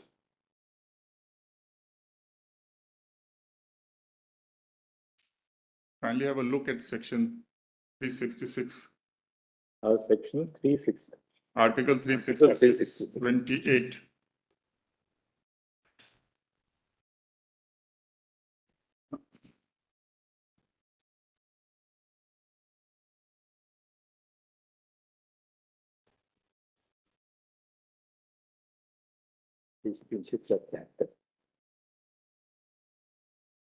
Taxation includes the imposition of any tax or impost, whether general or local or special, and tax shall be construed accordingly.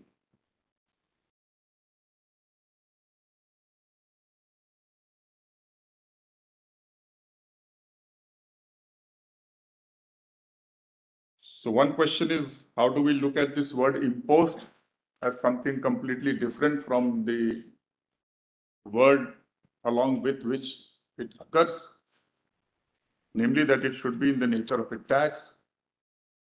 And the other would be, my lord, that irrespective of the label or the nomenclature which is used, because this issue has arisen, my lord, several times, whether it's cess, which is it a fee or is it tax? Is the fee in the nature of tax or tax in the nature of fee? So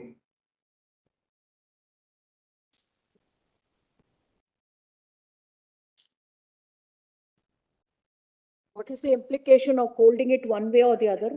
if the lordship holds that royalty in section 9 is a tax,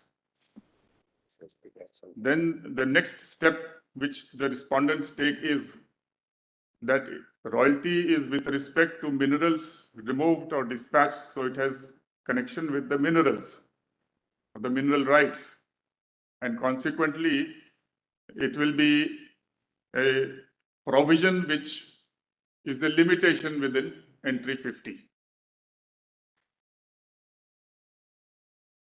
That will be one inference with regard to royalty.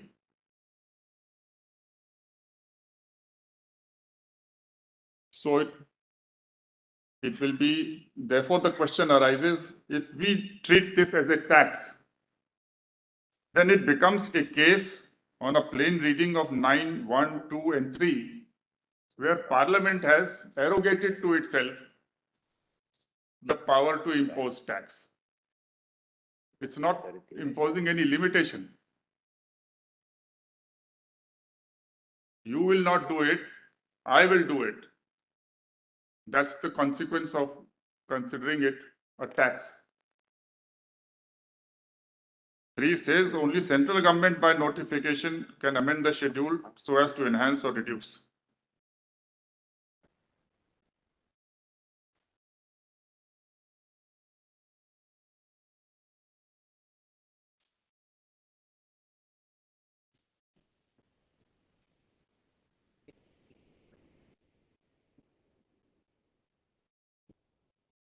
So the Parliament then will not be limiting the state's power, but will be assuming the power to itself to fix, to enhance, to reduce. And that's how the word limitations, the ambit of the word limitation itself becomes an issue. Yes.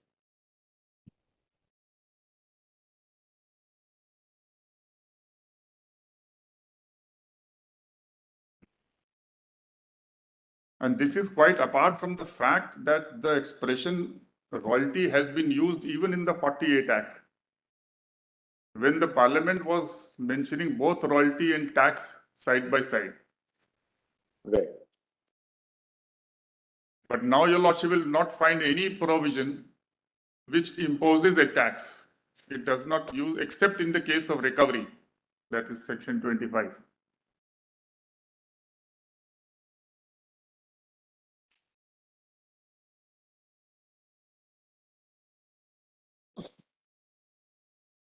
It was necessary to have the word tax in section 25 in a recovery provision alone because 1948 Act had empowered the Parliament to, central government to impose tax also. And it was possible that there are taxes due when this new Act comes into force. Right. So the recoveries would still have to be made up with respect to those tax dues. And consequently, only tax is there. We'll come. Which is the next provision you want us to see? So only one thing, section 20, for 25 says, tax fee or other sums due to the government under this act. You can't go to the old act. Subsection 2. No, subsection 1 of section 25 says, tax fee or other sums due to the government under this act. Yes. Not under the old act. This will not empower recovery of outstanding tax under the old act. So I'll just show to your lordships, straight away kindly see section 29. Yes, existing. Section 29 continues the existing rules, so as if they are made under,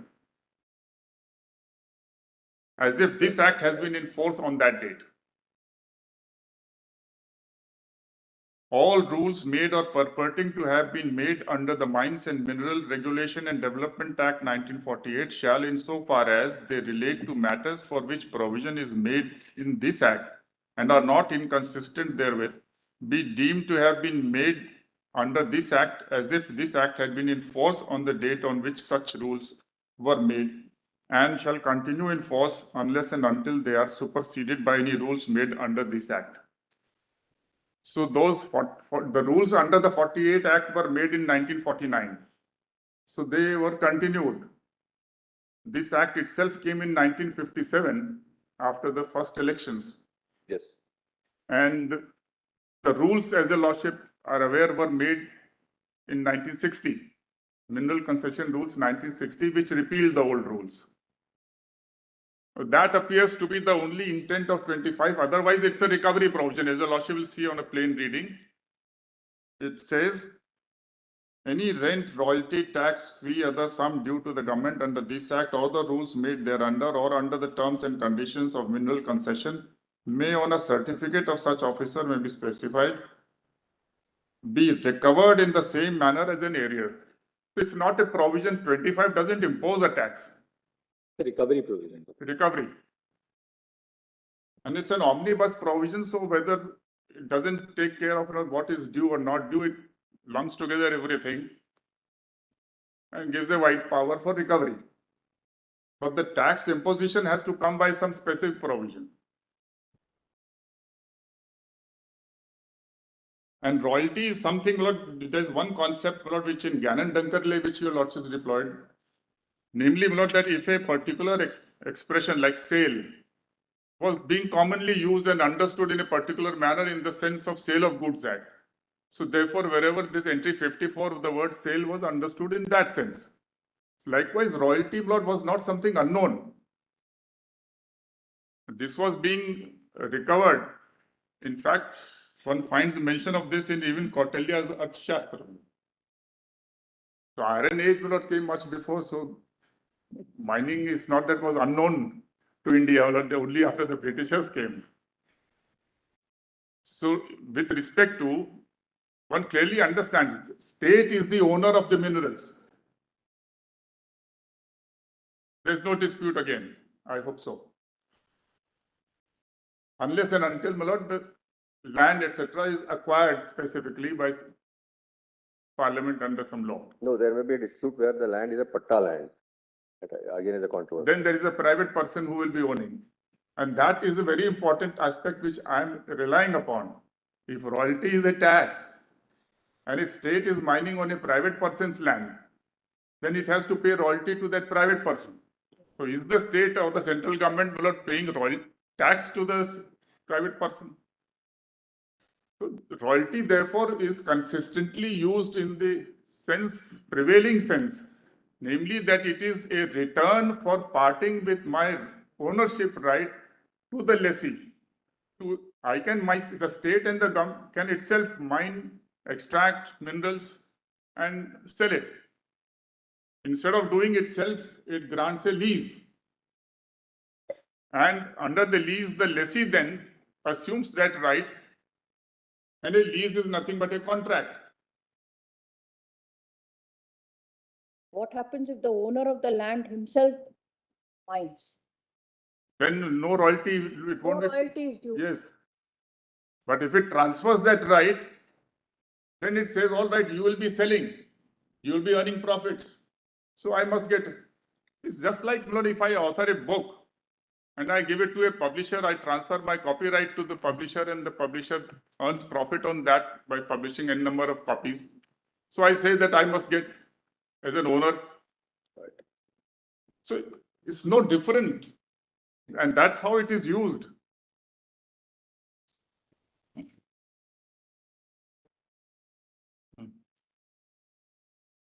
Now see also 9A, which is dead rent.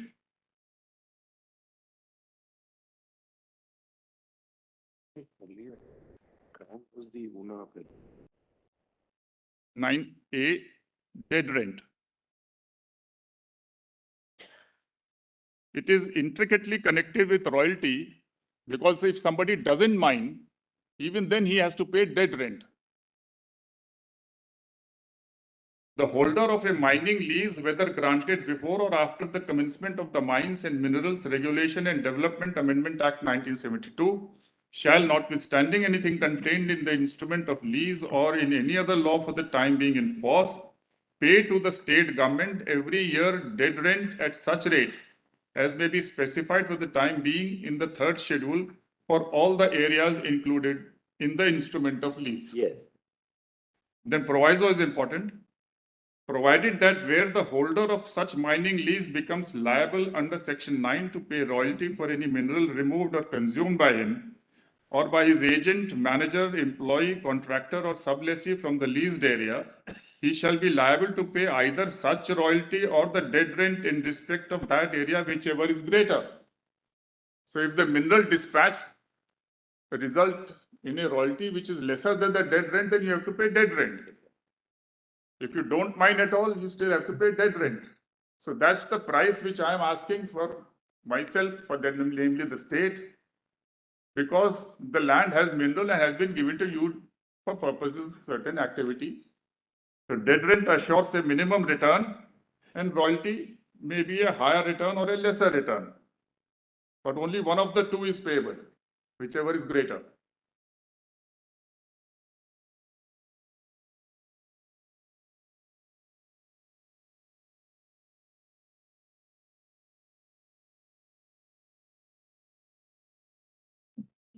Just to note, kindly just note section 13, which is the rule-making power of the central government. 13(2)(I).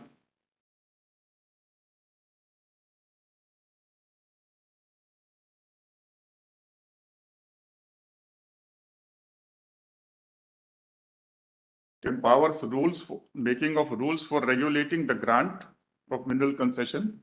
And then 2(I), some specific illustrations. One is, I is the fixing and collection of fee for mineral concession, surface rent, security deposit, fines or other fees or charges, and the time within which and the manner in which the dead rent or royalty shall be payable. So the manner, the rate is etc. fixed under 9, dead rent under 9A, and the manner of payment.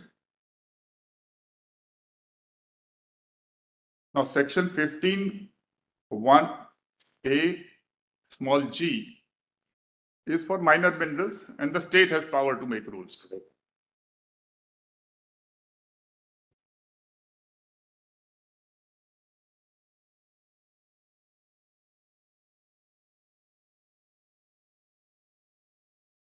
Then kindly have section 17.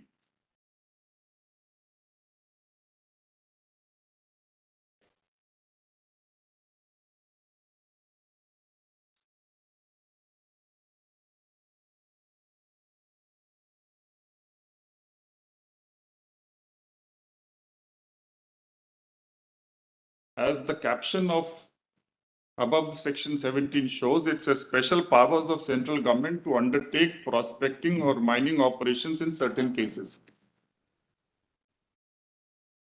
Subsection 1 of section 17 says provisions of this section shall apply in respect of land in which the minerals vest in the government of a state or any other person.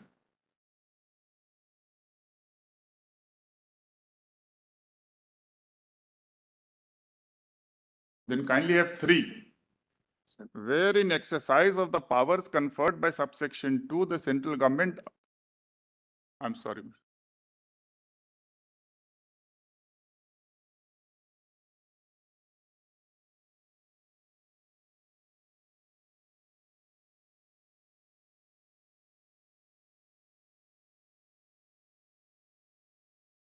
Where in exercise of the powers conferred by subsection 2, the central government undertakes reconnaissance, prospecting or mining operations in any area, the central government shall be liable to pay reconnaissance permit fee or prospecting fee, royalty, surface rent or dead rent as the case may be, at the same rate at which it would have been payable under this act if such reconnaissance, prospecting or mining operations had been undertaken by private persons under a mineral concession.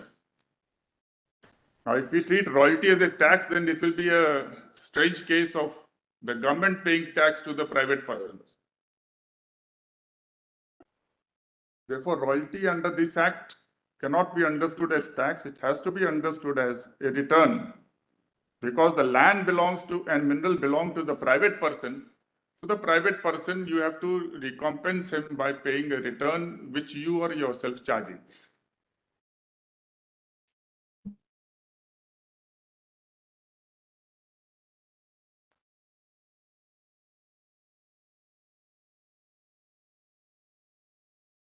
The only difference will be that royalty is not being fixed by the private person, but under section 9.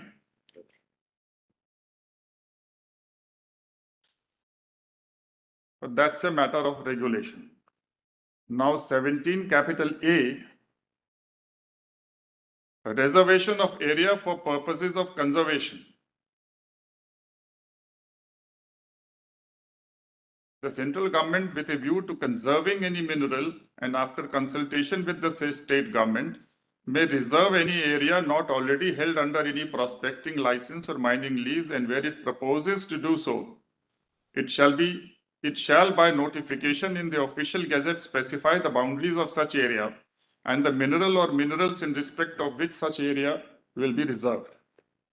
1A, the central government may, in consultation with the state government, reserve any area not already held under prospecting license or mining lease for undertaking prospecting or mining operations through a government company or corporation owned or controlled by it, and where it proposes to do so, it shall by notification in the official gazette specify the boundaries of such area and the mineral or minerals in respect of which such area will be reserved.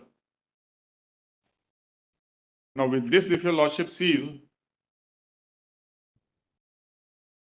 2A, where in exercise of the powers conferred by subsection 1A or subsection 2, the central government or the state government, as the case may be, reserves any area for undertaking prospecting or mining operations or prospecting operations followed by mining operations, the state government shall grant prospecting license, mining lease, or composite license, as the case may be, in respect of such area to such government company or corporation within the period specified in the section. Now, having got this, kindly turn to advert to subsection 3. That's important. That's important.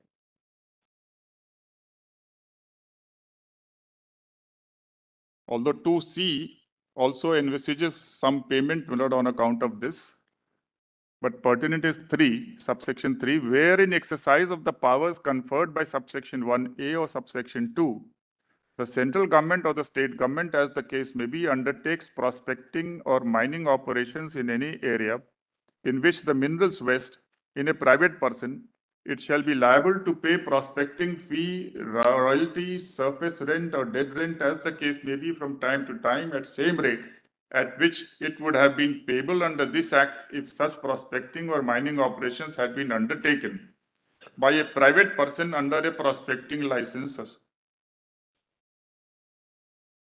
So where the minerals are vesting in the private person, it makes sense that if it is a return for the parting of the ownership right to extract minerals and sell them, then it's a consideration virtually. As in the case of Excise Act, my lord, they say that it was a privileges part, or in the case of Spectrum, my lord, which is owned in trust by the central government. So they can charge call it license fee, royalty, etc. They are all considered to be consideration. Or a share, I would put it as a share in the mineral value.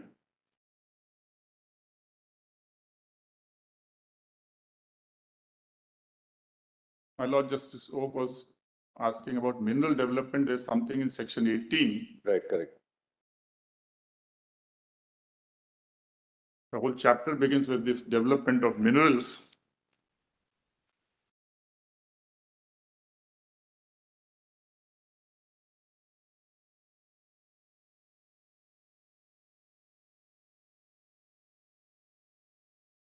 Opening of new mines, excavation, collection of minerals taken by owners of mines for purpose of beneficiation, new borings, shaft sinkings.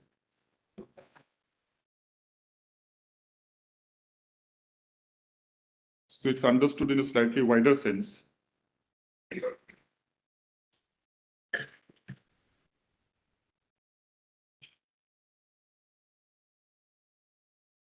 Can we have section 21, of course, is penalty, but if somebody unlawfully mines, under subsection 5, he will still be subjected to payment of rent, royalty,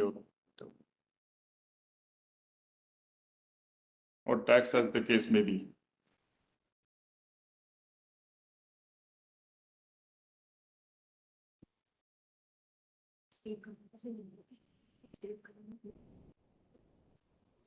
Now this again, my lord, is one, a recovery provision. And here, my lord, after the word tax, your lordship will find as the case may be. Where, Mr. Advedi? 21? 21(5). Right. Whenever any person raises without any lawful authority any mineral from any land, the state government may recover from such person the minerals so raised or where such mineral has already been disposed of, the price thereof, and may also recover from such person rent, royalty or tax as the case may be.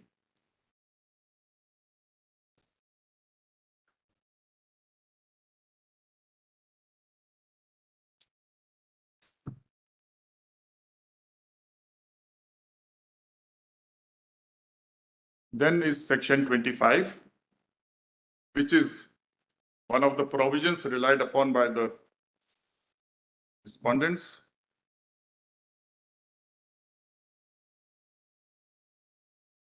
Some of them are appellants, but I'm using this expression generically on the other side. Any rent, royalty, tax, fee, or other sum due to the government under this act or the rules made thereunder or under terms and conditions of mineral concessions may on a certificate of such officer as may be specified by the government in this behalf by general or special order be recovered. So just like that other provision, this is also now in 1972, this subsection 2 was substituted. Any rent, royalty, tax, fee or other sum due to the government either under this act or any rule made thereunder or under the terms and conditions of any mineral concession may on a certificate of such officer. So again a recovery provision after 72, but it continues to use the word tax. The nature is recovery.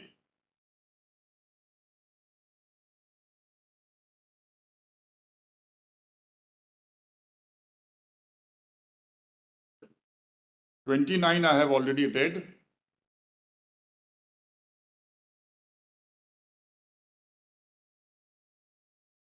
And 33 may be seen, which is also the last section of this act.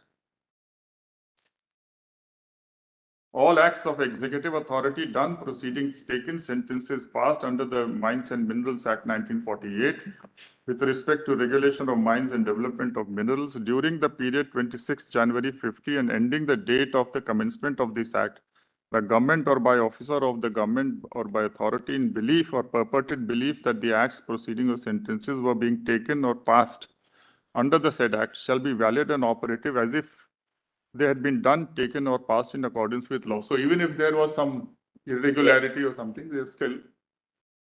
Now, apart from this, there is no other provision which levies specifically any tax. And your lordships have seen that royalty is payable even by the government to the private person, which is something which India Cement did not note at all.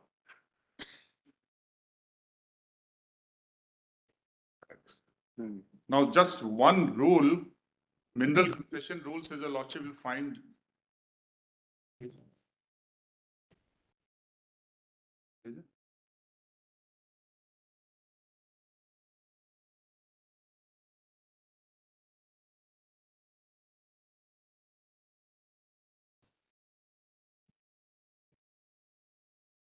Page 897, volume 4.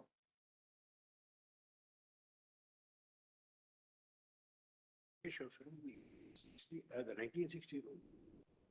1586. 1586. In the same volume, I think. I'm sorry, page 1586. Volume 4.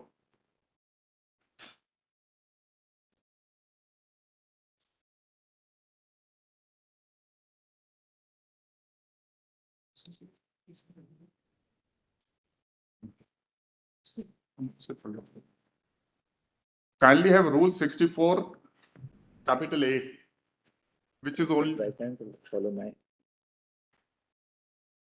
Page किसने 64 है?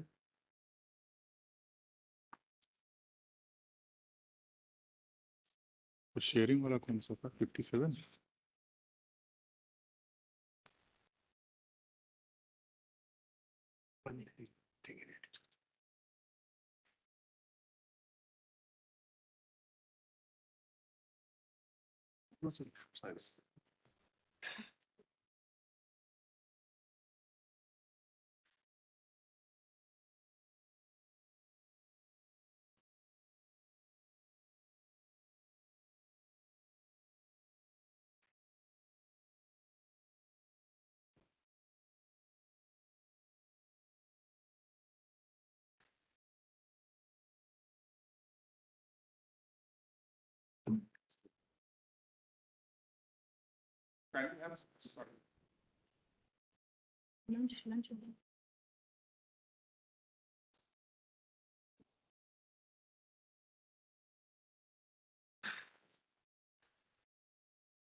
King authority, my lord, is the central government. Kindly see chapter 4 of the Mineral Concession Rules 1960.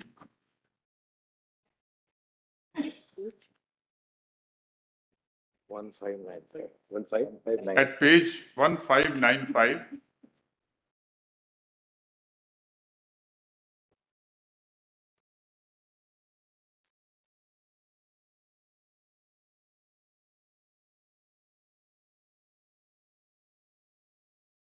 Please see the caption, grant of mining leases in respect of land in which the minerals vest in the government.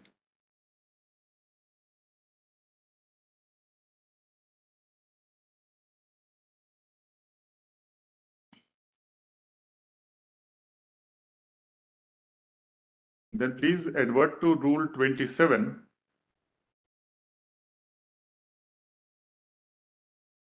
C, 1C, 27 1C. The proviso. The proviso says, provided that the lessee shall be liable to pay the dead rent or royalty in respect of each mineral, whichever be higher in amount, but not both. 27, is it? Yeah. 27. 1601. Yes, 1601. 1601. 1600 starts.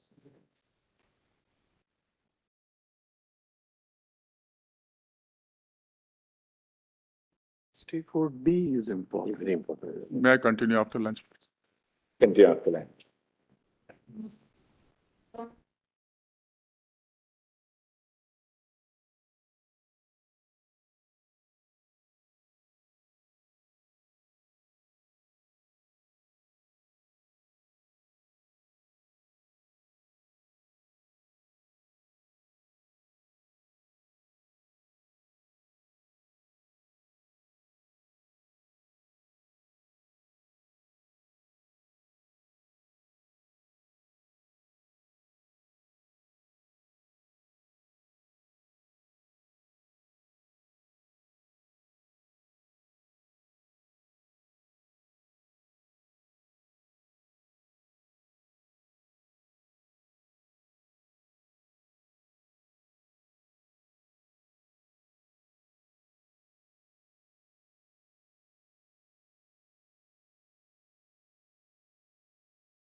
Yes, Mr. Jyoti. Because during the course of the lunch, the first session, I have gained a case, my lord, so Sorry? I have gained a case. Oh, I will also be appearing in 901 with 901. 0.44, State of Odisha.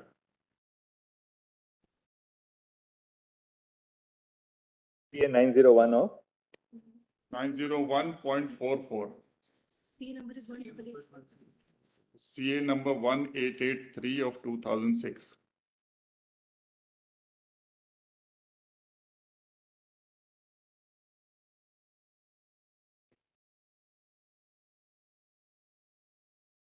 yes.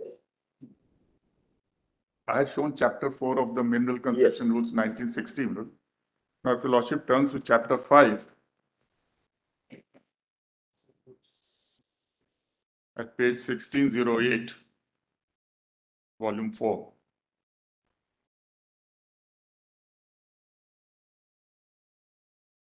The heading shows the procedure for obtaining a prospecting license or mining lease in respect of land in which minerals vest in a person other than the government.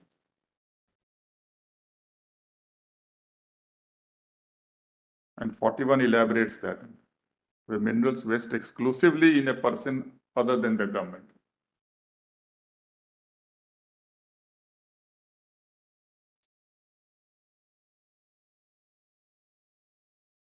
And rule 45, I, small Roman 1, the provisions of clause B and so of rule 1 of rule 27, so all those relating to royalty, etc. will apply.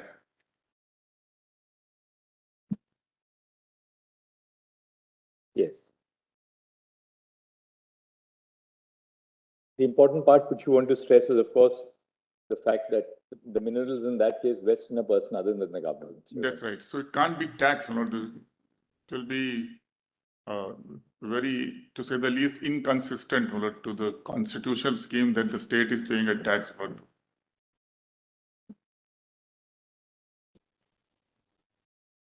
And the other thing is, it is the central government which is making the rules, and central government is conscious of the framework of the MMDR Act.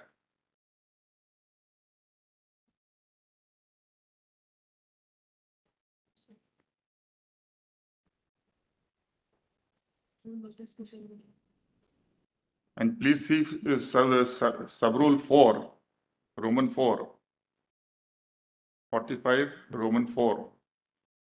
If the lessee makes any default in payment of royalty as required by section 9 or commits a breach of any of the conditions of the lease, the lessor shall give notice to the lessee requiring him to pay the royalty. So the person will give a notice to the state government to or remedy the breach as the case may be within 60 days of the date of receipt of the notice. And if the royalty is not paid or the breach is not remedied within such period, the lessor, without prejudice to any proceeding that may take against the lessee, determine the lease.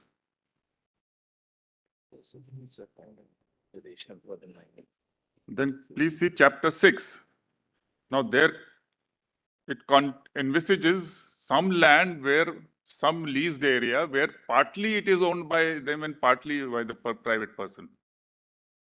Grant of prospecting licenses and mining leases in respect of land in which minerals vest partly in the government and partly in private persons.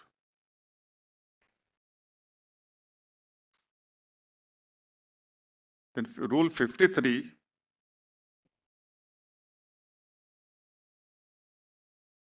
says chapter 3 and 4 to apply to prospecting licenses and mining leases in respect of minerals which vest partly in government and partly in private persons.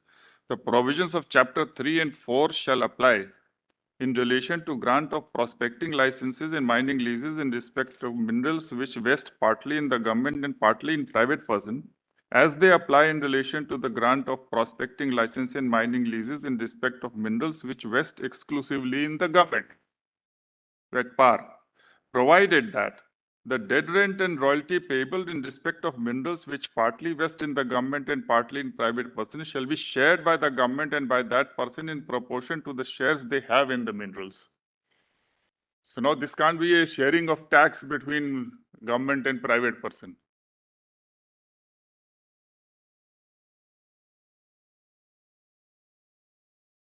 So royalty will have to be understood in the normal sense, namely that since it's a joint ownership and both are together parting with their right under the lease, therefore it will be shared.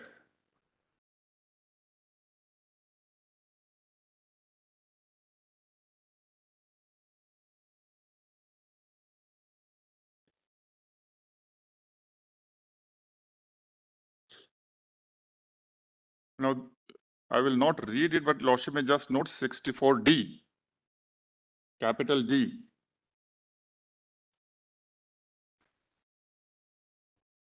Inserted in the year 2009 with effect from 10th December 2009, where for different, they have prescribed formulas. So Lordship may just glance through this.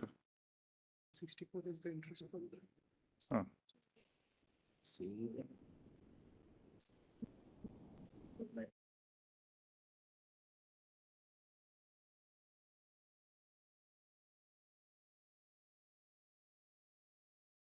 For a moment. Every mine owner, his agent, manager, employee, contractor, or sublessee shall compute the amount of royalty on minerals where such royalty is charged on ad valorem basis as follows. For all non-atomic and non-fuel minerals sold in the domestic market or consumed in captive plants or exported by the mine owners, other than bauxite and laterite dispatched. Skip that. You may skip that. Yes. Come to page 1614. There is something, royalty is equal to sale Sale price price of mineral multiplied by rate into of rate of royalty percentage. equal to total quantity of mineral produced or dispatched. So that's the formula prescribed for that particular mineral. So has this royalty something to do with fixation of the price of the mineral? No. Has No, whatever be the price the lessee is selling in the market, that will be taken. And in certain cases, the royalty. State price published by IBM. It's a percentage of the price. Next proviso may be seen. this between fixation of the price of a particular mineral with the fixation of royalty? Yes, Anything of that sort? yes. It will depend upon that. The formula is casted in a manner Exactly, That's right. exactly. that the price becomes a relevant factor and the prices are fixed by IBM. Right. Those prices should be uniform, perhaps. Now kindly see royalty versus the proviso.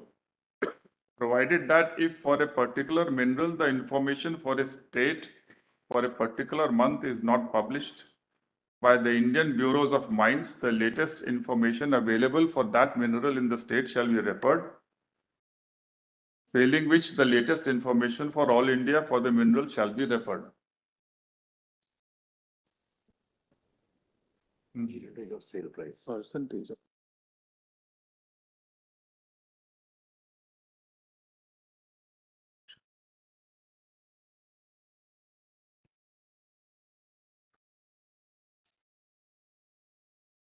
Then 2 also refers to the price published by sale price published by the IBM shall be used as a benchmark.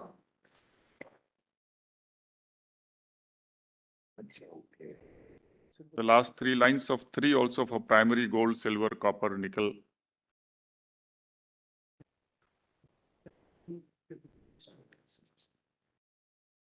What is the next provision you want us to see?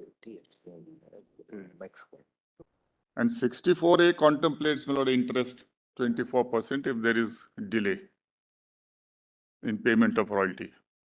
The very fact that section 9 gives power to the central government to fix. The idea seems to be therefore that as far as royalty is concerned, the considerations which are charged by the various state governments should be on a broadly uniform basis.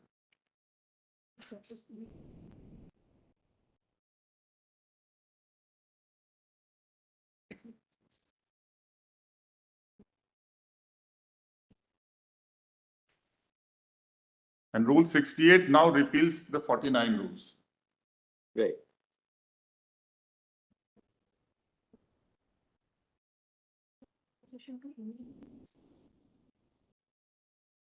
And 72 is surface rent.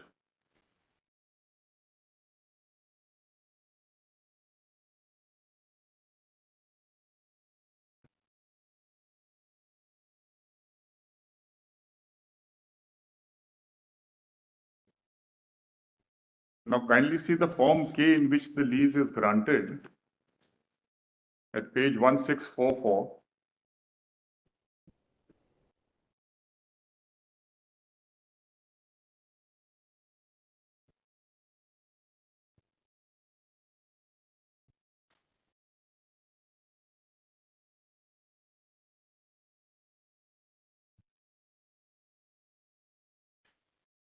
Take this, please.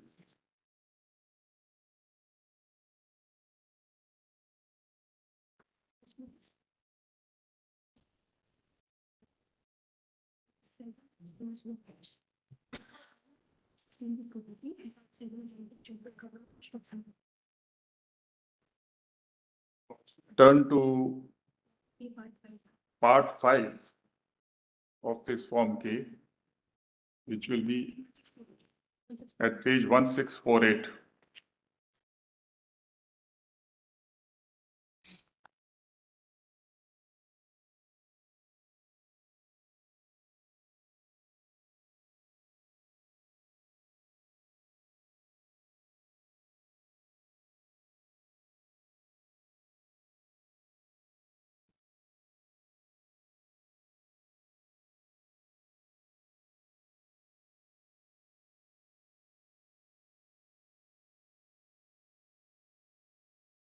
Now, part 5 and 6, they talk of both rent and royalty. In part 7, the covenants of the lessee and lessees.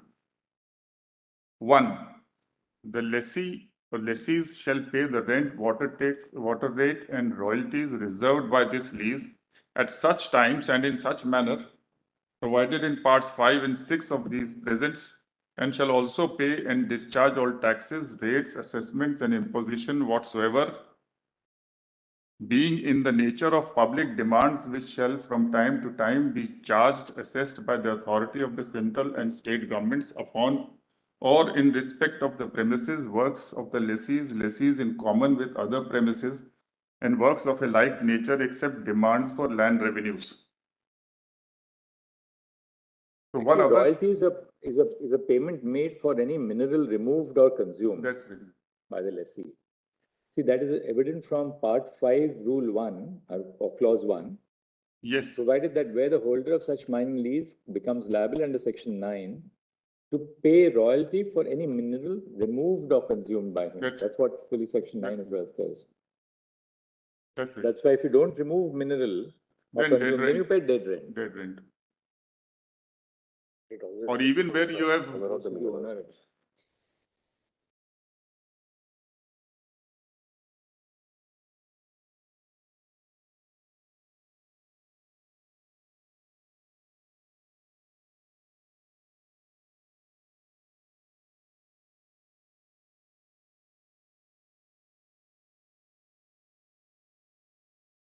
now 7.1, my lord, shows like see the structure of 7.1, part 7.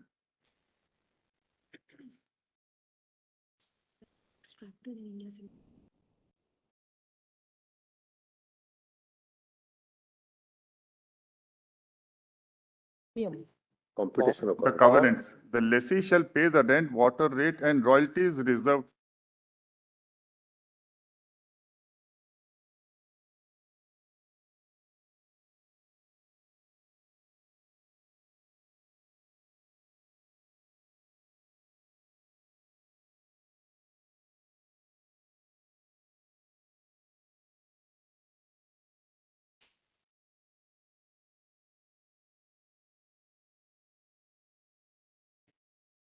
Of royalties given, part 6, para 2, you may like to read that. Right, that's what we are referring to. Right. It says minerals produced and dispatched. That's it.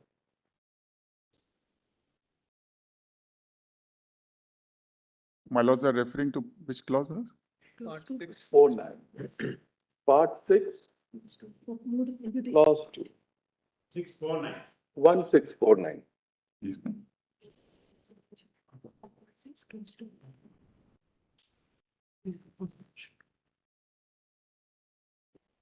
Part. Get versus 1.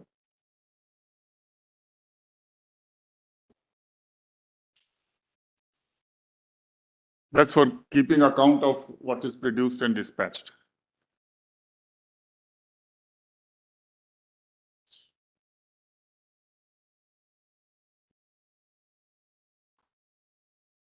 Ultimately, the point of time when the royalty is to be paid is when it is dispatched. It leaves the leased area.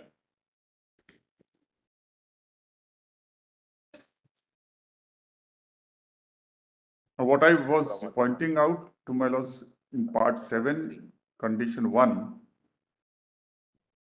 is the structure, my lord, that rent, water rate and royalties reserved by this lease at such times in such manner in provided in part 5 and 6 of these presents, and shall also pay and discharge all taxes, rates, assessment and imposition whatsoever. So taxes are used in the nature of public demands. yes. So taxes are not, royalties are not subsumed in taxes. No. Right? Even section 25 uses royalty and tax both That's separately. that we saw.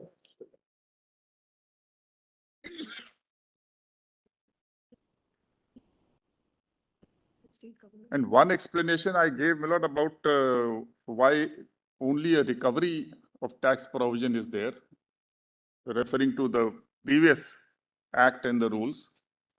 The other is, my lord, that subsequent to this act, the states are still competent under entry 50 list 2 to impose tax on mineral rights. So therefore, and it's the provisions say either under this act or this rule or the terms and conditions of the lease. So the lease condition expressly talks of royalty and tax also, because some state can, other states may not. So as the case may be, that's the expression comes in. That completes. Now there are other acts, my lord, which also like Coal Bearing Areas Acquisition and Development Act 1957, where central government in certain states has acquired the land and then it has power to vest it in some central government company also. So that also contemplates the payment of royalty, though it says that you will pay a sum which is equivalent to royalty payable under this act, mines and minerals. So I'm not, referring to your lordships to all those acts because there are a number of acts where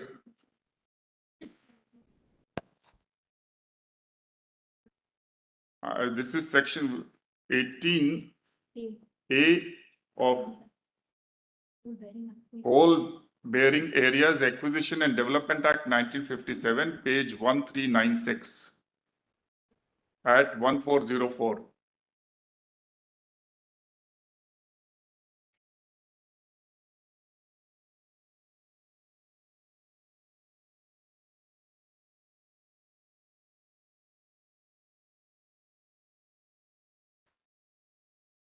Under section 10 of this act,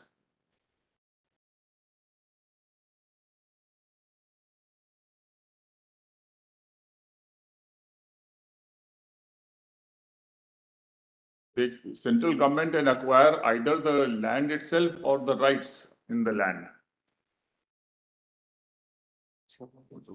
Same module.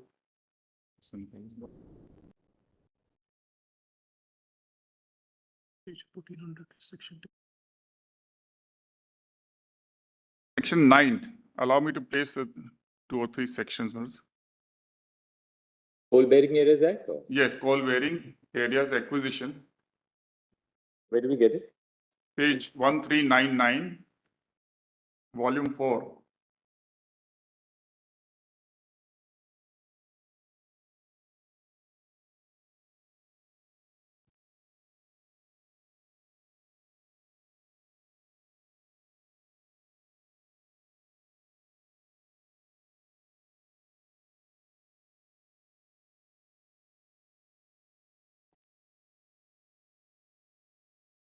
Section 9 is declaration of acquisition.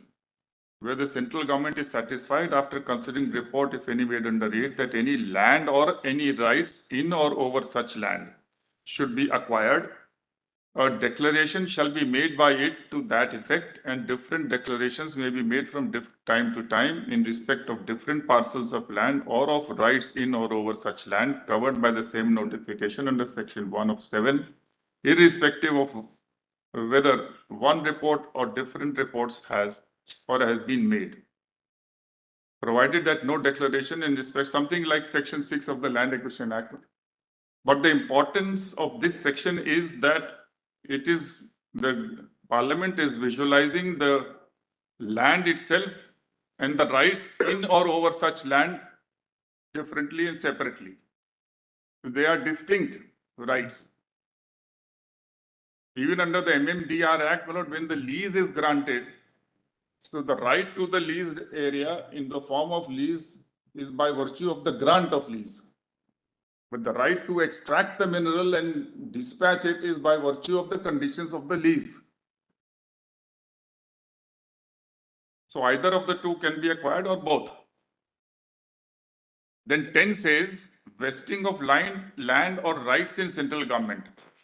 On the publication in the official gazette of the declaration under section 9, the land or the rights in or over the land, as the case may be, shall vest absolutely in the central government, free from all encumbrances. Where the rights under any mining lease granted or deemed to have been granted by a state government to any person are acquired, under this act, the central government shall, on and from the date of such vesting, be deemed to have become the lessee of the state government, as if the mining lease under the mineral concession rules had been granted by the state government to the central government, the period thereof being the entire period for which such a lease could have been granted by the state government under those rules. So if you acquire only, then you become a lessee of the state government. Then 11, power of central government to direct vesting of land or rights in a government company. Notwithstanding anything contained in section 10, the central government may, if satisfied that a government company is willing to comply or has complied with such terms and conditions as the central government may think fit to impose, direct by order in writing that the land or the rights in or over the land, as the case may be, shall, instead of vesting in the central government under section 10 or continuing to so vest in the government company either on the date of publication of the declaration or on such other date as may be specified in the direction. And then 12 is taking of possession. Now kindly see 18A.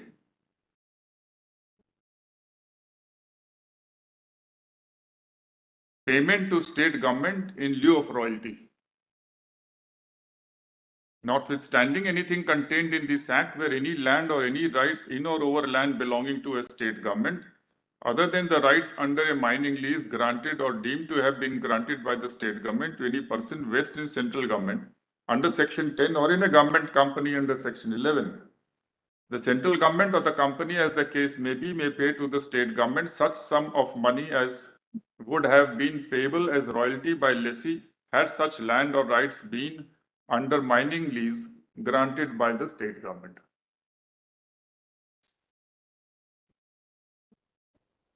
So if the central government does not transfer it to the company and keeps it to itself and does mining, then it will pay a sum which is equivalent to royalty.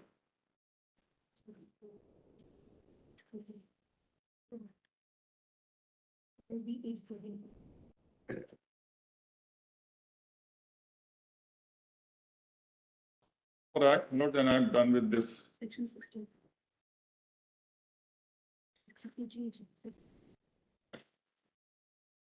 This is Page 4.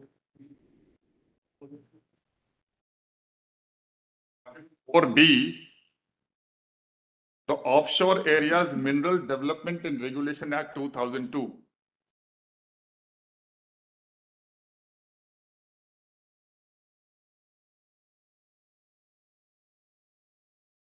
Volume 4B, page 6.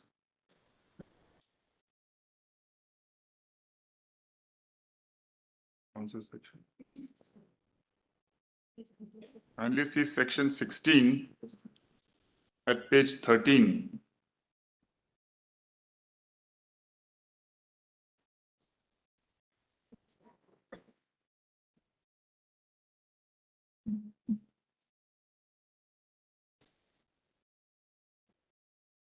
Lordships have section 16. A lessee shall pay royalty to the central government in respect of any mineral removed or consumed from the area covered under this production, lease at the rate for the time being specified in the first schedule in respect of that mineral. Again, it is in respect of any mineral removed or consumed. Right.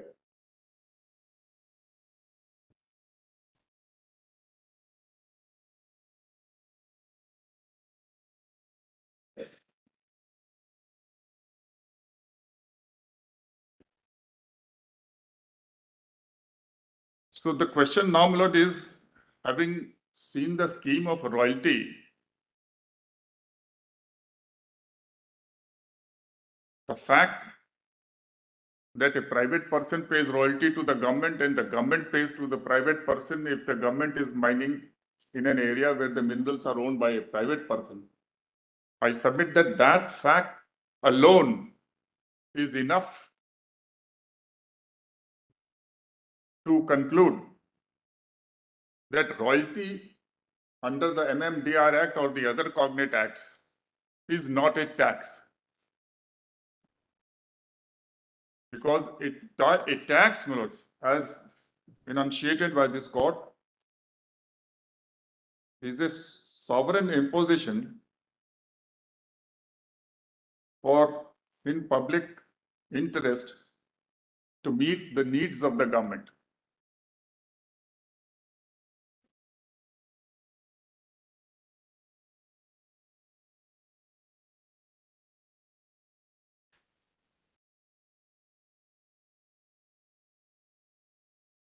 And this has been so held by all the honorable judges unanimously, my lord, in Jindal Steels. I'll show that those paragraphs. Distinguishing between tax and. Here, on a holistic reason of the act, quite apart from the normal concept of royalty as we understand, is that royalty is being paid to the owner of the minerals, be it government or a private person. Logically, therefore, my lord, since the owner is parting with his right to extract and sell the minerals in the market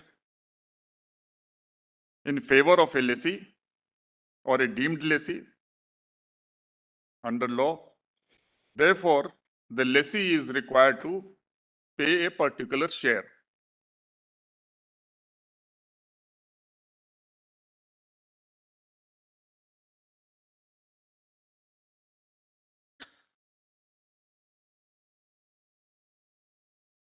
The other thing is that for good reasons, the framers of the Constitution have placed entry 54 in list 1 because minerals are of considerable importance to the whole country. And therefore, to an extent, as far as royalty is concerned,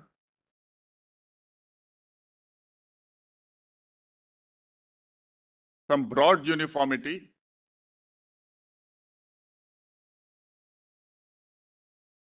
and that's the idea of regulation. That's the entry says regulate mines and mineral development.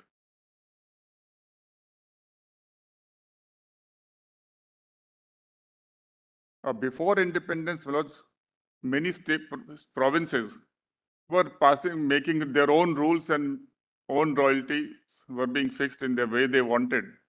So therefore, in the interest of the country, the fact that there is an uniformity envisaged as regards royalty would not mean, my lord, that it's a taxation.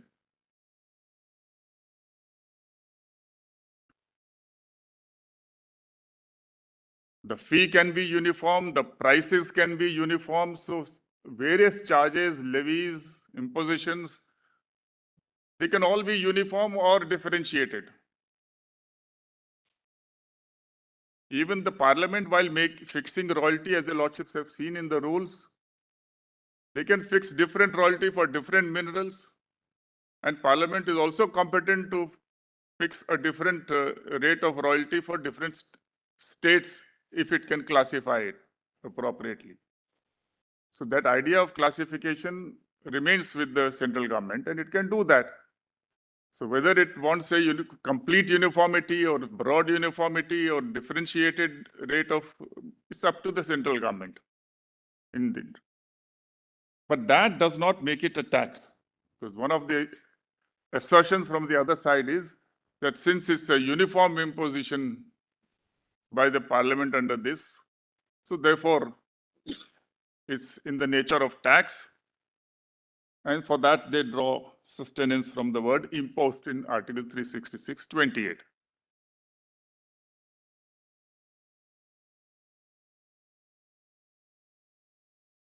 Now kindly see, my lords. Kindly see how India Cement dealt with this issue. Just one more thing, my lords, the lordship may note Schedule 6, the only place where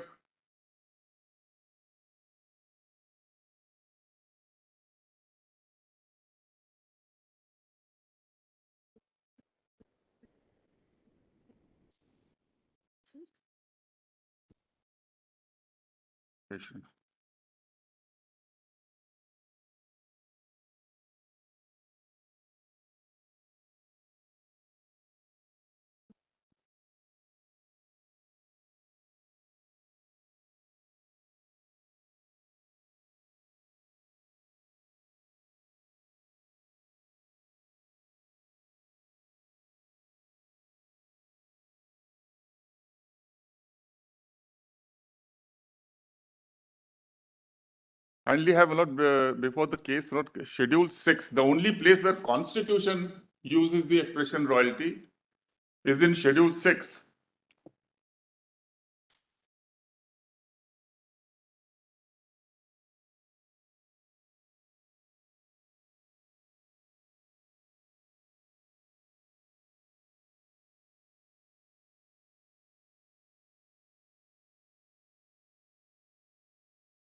Kindly have clause 8 of Schedule 6.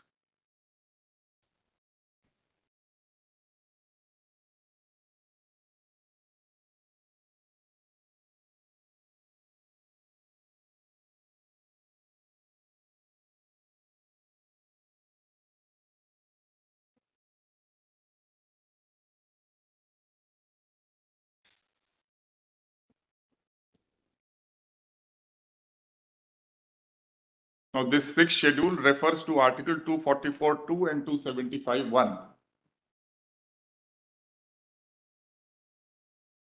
You see clause 8, the regional council for an autonomous region in respect of all lands within such region, and the district council for an autonomous district in respect of all lands within the district, except those which are in the areas under the authority of regional councils, if any, within the district, shall have the powers to assess and collect revenues in respect of lands in accordance with the principles for the time being followed by the government of the state in assessing lands for the purpose of land revenue in state generally. 2. The regional council for an autonomous region in respect of areas within such region and district council for an autonomous district in respect of all areas in the district except those which are under the authority of regional councils, if any, within the district shall have power to levy and collect taxes on lands and buildings, which is entry 49, list 2, and tolls on persons resident within such areas. The district council for an autonomous district shall have the power to levy and collect all or any of the following taxes within such districts, that is to say, 8. Taxes on professions, trades and callings and employments, taxes on animals, vehicles, boats, taxes on the entry of goods into the market for sale therein, and tolls on passengers and goods carried in ferries, taxes for maintenance of schools, dispensaries or roads, and taxes on entertainments and amusements. So a set of taxes in 8. A regional council or district council, as the case may be, may make regulations to provide for levy and collection of any of the taxes specified in subpara 2 and 3 of this paragraph, and every such regulation shall be submitted forthwith to the governor and until assented to by him shall have no effect. 9. Licenses or leases for the purpose of prospecting or for extraction of minerals. Such share of the royalties accruing each year from licenses or leases for the purpose of prospecting for or the extraction of minerals granted by the government of the state in respect of any area within an autonomous district, as may be agreed upon between the government of state and the district court of such district, shall be made over to that district council.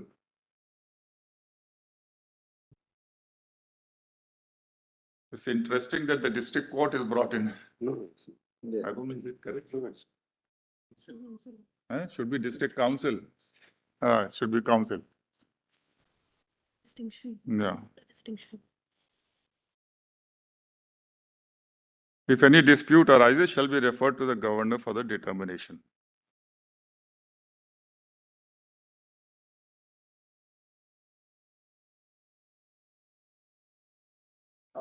You see, these areas are autonomous areas, particularly from Assam. So there used to be district courts. So we do not know. We can't be very sure that it's a typo That's why or. I was asking whether all books have. Council. Where it will come. I think It's all district council.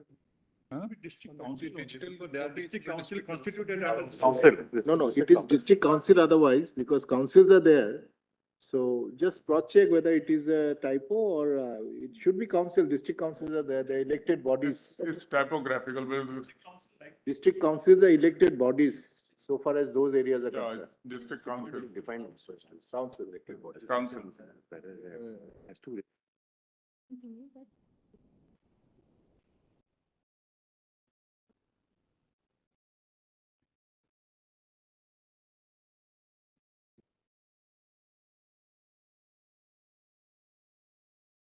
Now, what I'm trying to point out is not that taxing power is being separately mentioned in 8, and royalty is for the extraction of minerals is separately placed in 9.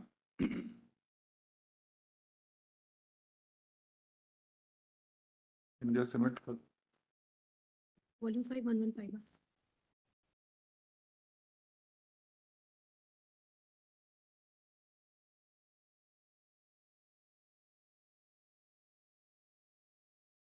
Cement now? Yes.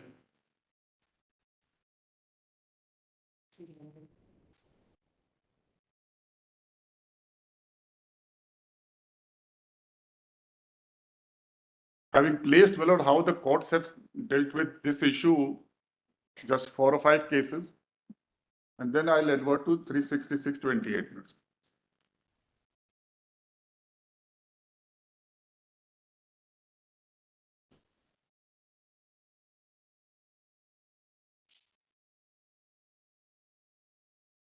And kindly allow me, my lord, to read India Cement and Keshav Ram, my lord, in some detail, my lord, because the Yes. conflict is between those two. In any case, that will also approach of cover these two what they would have cases. otherwise. Yeah.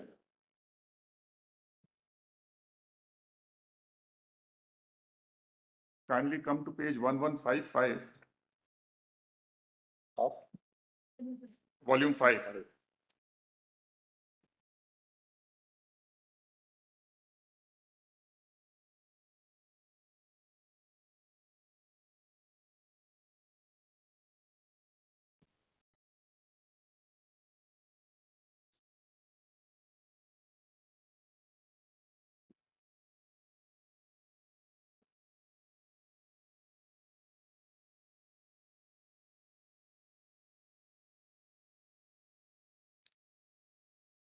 From the very beginning, I'm placing the question involved in these. I'm so sorry. Just a minute.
Yeah, please.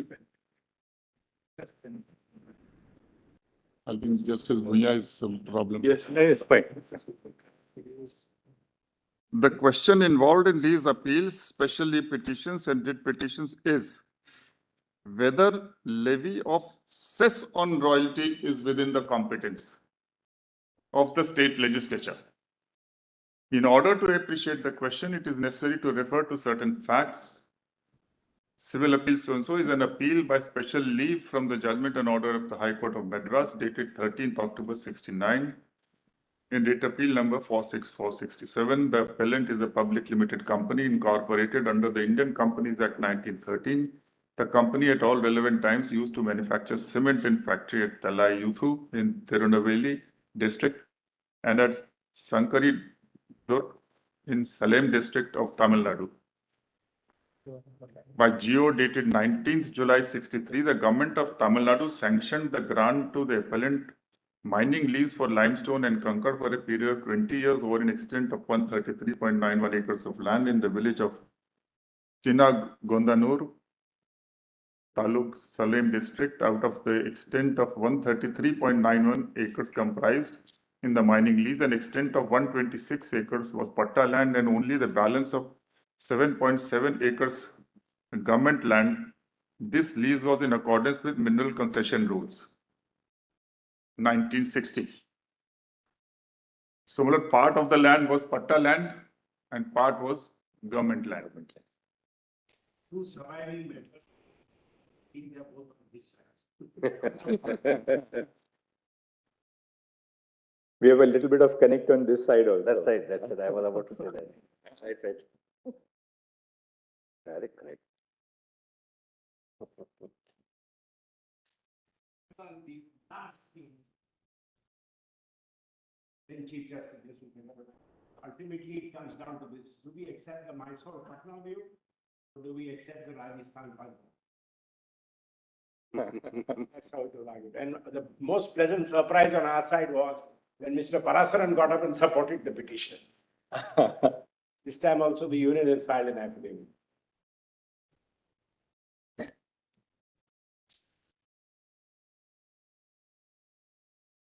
The rates of royalty, dead rent and surface rent were as follows. Royalty, limestone, all the rates are given. Then the appellant started mining operations. I'm reading para 2. Soon after the execution of the lease deed and has ever since been paying the royalties, dead rents and other amounts payable under the deed.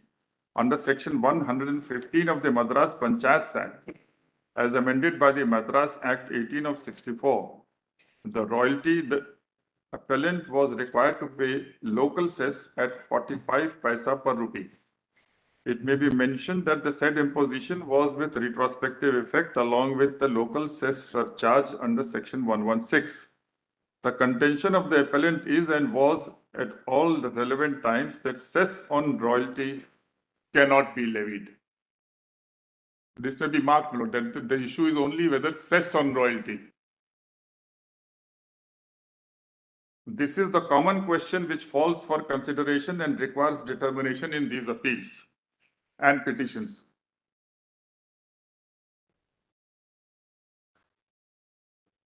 Local cess. To complete the narration of events,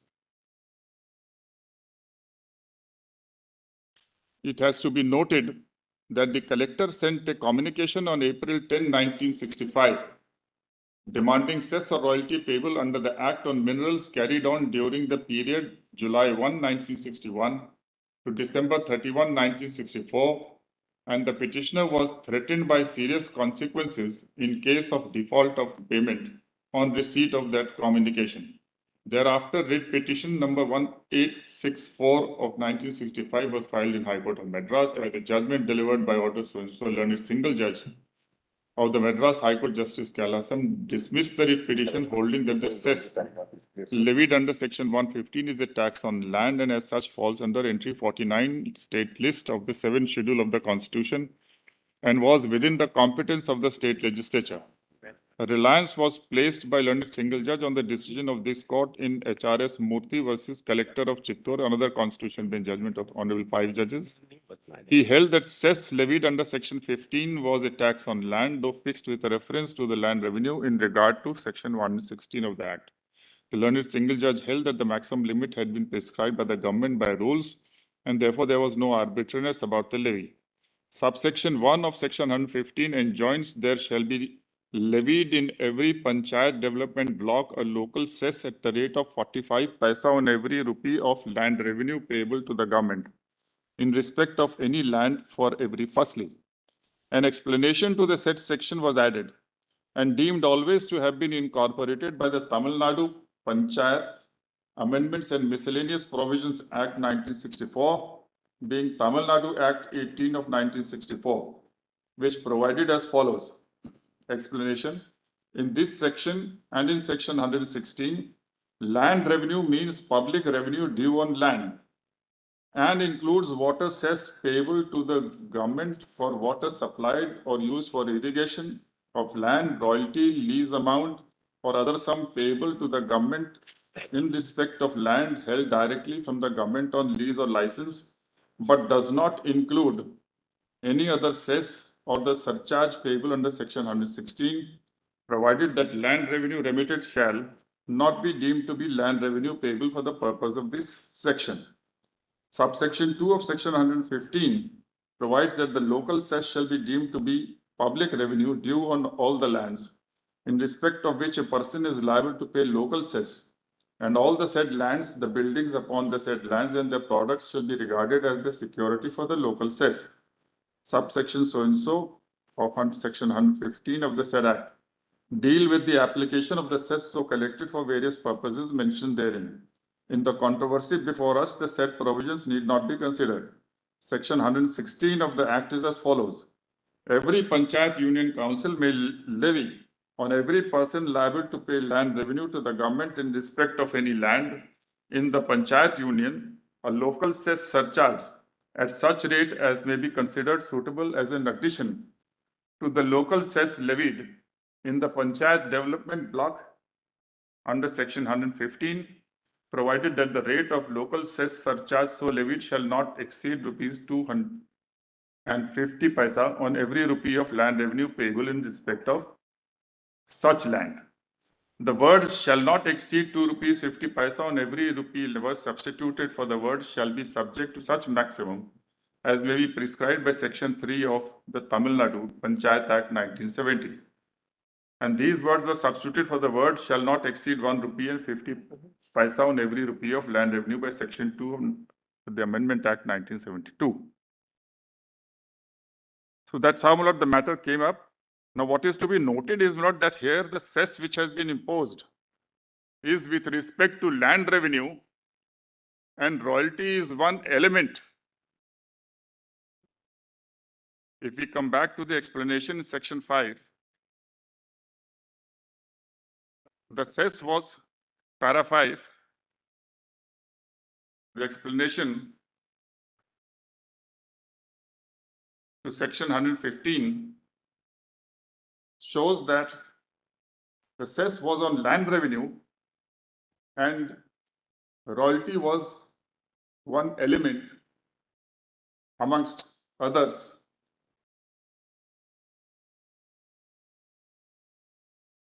Or evaluating the total quantum with respect to which the cess will be calculated.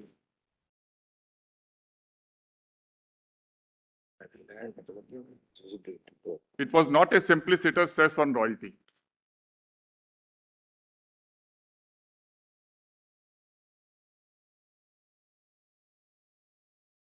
The appellant, then paragraph 10 at page 1158. The appellant is bound to pay royalty to the government according to the rates provided in the second schedule to the said Act of 1957. Clause 1 of Part 7 of the lease document provides as follows. The lessee shall pay the rent, water rates, royalties reserved by the lease at such times and manner provided in Part 5 and 6. I have placed this provision already. Then 11. As mentioned herein before, there is an obligation of the lessee to pay rent and other charges mentioned in the said clause, and all other central and state government dues except demands for land revenue. The question therefore which arises is cess on royalty a demand of land revenue or additional royalty?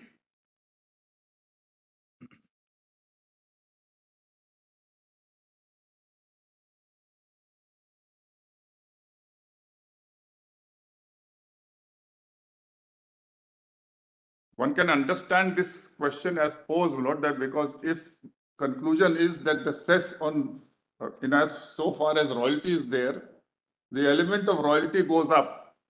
So therefore it's clashing with section 9. One can comprehend that part of it. But as I submitted that in this case, the cess was not on royalty, but cess on land revenue, and royalty was one factor.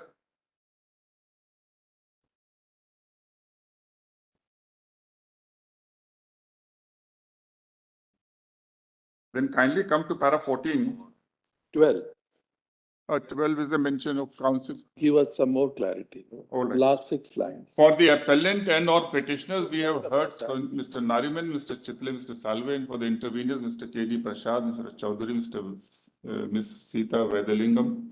I have made the submissions for the state of Tamil Nadu. Mr. Krishnamurthy Iyer and Mr. V. Krishnamurthy have made the submissions. We have had the advantage of submissions made by Learned Attorney General on behalf of the Union of India. The issues are common in the writ petitions as well as appeal. The question involved in the appeals in the writ petition is about the constitutional validity of section 115(1) of the Act insofar as it sought to levy as local cess 45 naya paisa on every rupee of the land revenue payable to the government, meaning of land revenue being artificially expanded by the explanation so as to include royalty payable under the mining lease.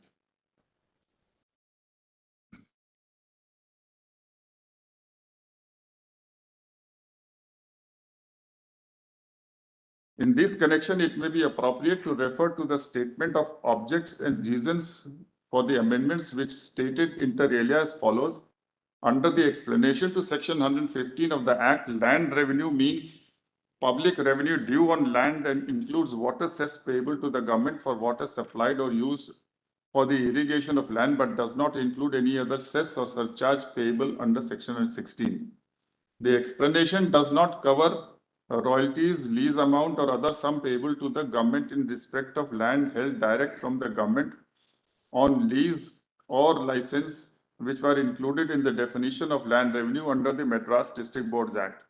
As under the Madras District Boards Act 1920, certain Panchayat Union Councils continued to levy the cess and surcharge under the Madras Panchayat Act 1958 also.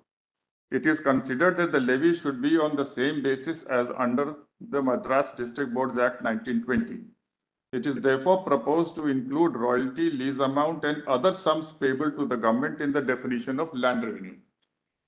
In the explanation to the section 115 of the Act, and also to validate the levy and collection of the cess and surcharge made hitherto on the said basis. It is obvious that the said amendment was intended to bring royalty within the explanation and definition of land revenue in section 115, as well as section 116, and was effected by Gazette Notification 1964 by Act 18 of 1964. In order to appreciate the controversy, it has to be understood that in this case, royalty was payable by the appellant, which was prescribed under the lease deed, the terms whereof have been noted herein before. The royalty had been fixed under the statutory rules and protected under those rules. The royalty was fixed under the Mines and Minerals Regulation and Development Act 1957, which is Central Act, by which the control of mines and minerals had been taken over by the central government. It was an act for the regulation of mines and development of minerals under the control of India. That act was to provide for the regulation of mines and development of minerals under the control of the Union of India. Section 2 of the Act declares that it is expedient in public interest that Union of India should take under its control the regulation of mines and mineral development to the extent provided in the Act. Section 9 is then quoted. Then para 15, the Act was passed by virtue of powers of Parliament under entry 54 of the 7th schedule. Since the control of the mines and development of minerals were taken over by the Parliament, the question that arises is whether the levy or the imposed by the state legislature imposed in this case can be justified or sustained either under 49, entry 49, 50 or 45 of list 2 of the 7th schedule. Courts of law are enjoined to gather the meaning of the Constitution from the language used, and although one should interpret the words of the Constitution on the same principles of interpretation as one applies to an ordinary law, but these very principles of interpretation compel one to take into account the nature and scope of the Act, which requires interpretation. It has to be remembered that it is Constitution that requires interpretation. Constitution is the mechanism under which the laws are made, and not merely an act which declares what the law is to be. See the observations of Justice Higgins in the Attorney General of State in New South Wales. In re CP and Barar sales of motor spirit, Chief Justice Guare of the Federal Court of India relied on the observations of Lord Wright in James versus Commonwealth and observed that a constitution must not be construed in any narrow or pedantic sense, and that construction most beneficial to the widest possible amplitude of its powers must be adopted. The learned Chief Justice emphasized that a broad and liberal spirit should inspire those whose duty it is to interpret the Constitution, but they are not free to stretch or pervert the language of the enactment in the interest of any legal or constitutional theory, or even for the purposes of supplying omissions or correcting supposed errors. A federal court will not strengthen but only derogate from its position if it seeks to do anything but declare the law. But it may rightly reflect that a constitution of our country is a living and organic thing, which of all instrument has the greatest claim to be construed, ut res magis veliet quam pereat. It is better that it should live than that it should perish. Certain rules have been evolved in this regard, and it is well settled that the various entries in the three lists are not powers but fields of legislation. The power to legislate is given by Article 246 and other articles of the Constitution. See the observations of this court in Calcutta Gas Company. The entries in the three lists of 7 scheduled to the Constitution are legislative heads or fields of legislation. These demarcate the area over which appropriate legislature can operate. It is well settled that the widest amplitude should be given to the language of these entries, but some of these entries in different lists or in the same list may overlap and sometimes may also appear to be in direct conflict with each other. Then it is the duty of the court to find out its true intent and purpose, to examine a particular legislation in its faith and substance to determine whether it fits in one or the other of the lists. See the observations of this court in H.R. Banthia and H.S. Dillon. The lists are designed to define and delimit the respective areas of respective competence of the union and the states. These neither impose any implied restriction on the legislative power conferred by Article 246 of the Constitution, nor prescribe any duty to exercise the legislative power in any particular manner. Once the language of the entry should be given widest scope to find out which of the meaning is fairly capable of, because these set up machinery of the government, each general word should be held to extend to all ancillary and subsidiary matters which can fairly and reasonably be comprehended in it. In interpreting an entry, it should not be reasonable to import any limitation by comparing or contrasting that entry with any other one in the same list. It is in this background that one has to examine the present controversy. Here we are concerned with cess on royalty. One can have an idea as to what cess is from the observations of Justice Hidayatullah, as the learned Chief Justice then was, in Guruswamy and Company versus State of Mysore, where at page 571, the learned judge observed the word cess is used in Ireland and is still used in India, although the word rate has replaced it in England. It means a tax and is generally used when the levy is for some special administrative expense, which the name health cess, education cess, or road cess, etc. indicates. When levied as an increment to an existing tax, the same matters not for the validity of the cess must be judged of in the same way as the validity of the tax to which it is an increment.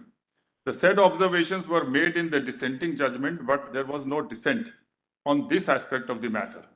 Relying on the aforesaid observations, Mr. Nariman, appearing for the appellant, and the petitioner suggested that the impugned levy in this case is nothing but a tax on royalty and is therefore ultra vires of the state legislature. Mr. Krishnamurthy, appearing for the state of Tamil Nadu, submitted that the cess in question in the instant case is a levy in respect of land for every firstling. He urged that the words "a local cess at the rate of 45 paisa on every rupee of land revenue payable" qualify the words land revenue. These words are only intended, according to Mr. Krishnamurthy, to mean cess payable. It is, however, not possible to accept this submission in view of the obligation indicated by the language of the provision. Cess is not on land but on royalty, which is included in the definition of land revenue. None of the three lists of the schedule of the Constitution permits or authorizes a state to impose a tax on royalty. This levy has been sought to be justified under entry 45, list 2 of the 7th schedule. Entry 45 deals with land revenue, which is a well-known concept and has existed in India before the Constitution came into force. In N.R. Reddy, Justice Jagan Mohan Reddy, as the learned judge then was of Andhra Pradesh High Court, while sitting in division bench, observed that no Land Revenue Act existed in the composite state of Madras, nor had the Rayatwari system ever been established by legislative enactment. Learned judge at page 306 of the report observed that in earlier days, sovereigns had, in exercise of their prerogative right, claimed a share of the produce of all cultivated land, known as Raj Bhagam, or by any of the various other names, and had fixed their share or its cumulative money value from time to time according to their will and pleasure. The learned judge noted that as long as the share of the sovereign was being paid, the sovereign had no right to the possession of the lands, and the proprietorship of these land was vested in the occupier, who could not be removed because another offered more. The right of sovereign to share in the produce, as observed by the government of Madras, is not rent, which consists of all surplus produce after paying the cost of cultivation and the profits of agricultural stock, but land revenue only, which ought, if possible, to be so lightly assessed as to leave a surplus or rent to the occupier when he in fact lets the land to others or retains it in his own hands. It was noted that the amount of tax that was levied before the Mohammedan rule, amounting to 1/8, 1/16, 1/12 according to Manu, depending on the differences in the soil and the labor necessary to cultivate it, and it even went up to 1/4 in times of urgent necessity as of war and invasion. The later commentators Yajnavalkya, Apastambh, Gautam, Bodhayan, and Narad have all asserted not only the right but the extent of share. When the British came to India, they followed not only the precedent of the previous Mohammedan rulers, who also claimed enormous land revenue, with this difference that the Mohammedan rulers claimed they could never fully realize, but what the British rulers claimed, they realized with vigor. It is not necessary to refer in detail how land revenue developed in India after the advent of the British rules. There was an appeal from the said decision of the High Court, and this court dismissed the appeal in state of AP versus N.R. Reddy. It is, however, clear that over a period of centuries, land revenue in India has acquired a connotative meaning of share in the produce of land, to which the king or the government is entitled to receive. It was contended on behalf of the appellants that the impugned measure, being a tax not on the share of the produce of land, but on royalty, royalty being the return received from the produce of the land. So far there is no argument that royalty is tax versus the share in the produce of land. It's the argument of the petitioners themselves. Revenue was payable for winning materials from the land. In the premises, it was contended that it cannot be attributable to entry 45 list 2 of the 7th schedule, being not a land revenue. It has, however, to be borne in mind that explanation to section 115.1 was added and there was an amendment, as we have noted before. That very explanation makes a distinction between land revenue as such and royalty, which by amendment is deemed to be land revenue. It is therefore recognized by the very force of that explanation and the amendment thereto that the expression royalty in section 115.16 cannot mean land revenue, properly called or conventionally known, which is separate and distinct. It was also contended on behalf of the respondent state of Tamil Nadu, Mr. Krishnamurthy Iyer, that it could also be justified under entry 49 list 2 of 7th schedule as taxes on lands and buildings. This, however, cannot be accepted. In this connection, reference may be made to the decision of this court in Raja Jagannath Baksh Singh, where at page 229 it was indicated that the expression land in entry 49 is wide enough to include agricultural land as well as non-agricultural land. Justice Gajendra Gatkar, as the learned Chief Justice then was, observed that the cardinal rule of interpreting the words used by the Constitution in conferring legislative power was that these must receive the most liberal construction. And if they are words of wide amplitude, the construction must accord with it. If general word was used, it must be so construed so as to extend to all ancillary or subsidiary matters that can reasonably be included in it.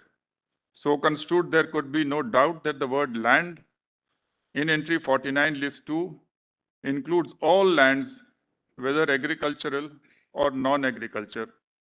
Hence, since the impugned act imposed tax on lands and building which was within the competence of state legislature and its validity was beyond challenge, but the court observed that there was entry 46 in list 2, which refers to tax on agricultural income. It is clear that agricultural income is not included in 49. If the state legislature purposed to impose a tax on agricultural income, it would be referable to entry 49.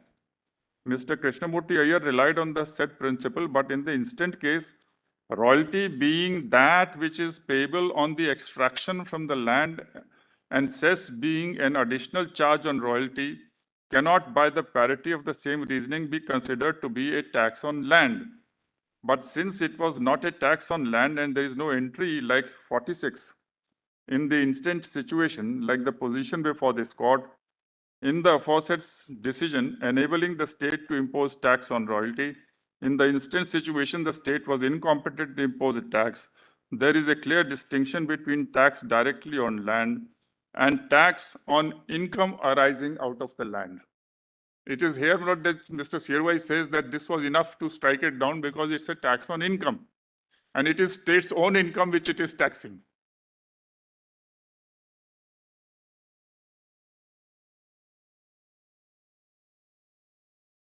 But this judgment does support, so far as entry 49 list 2 is concerned, that it is to be very widely construed and includes all types of land.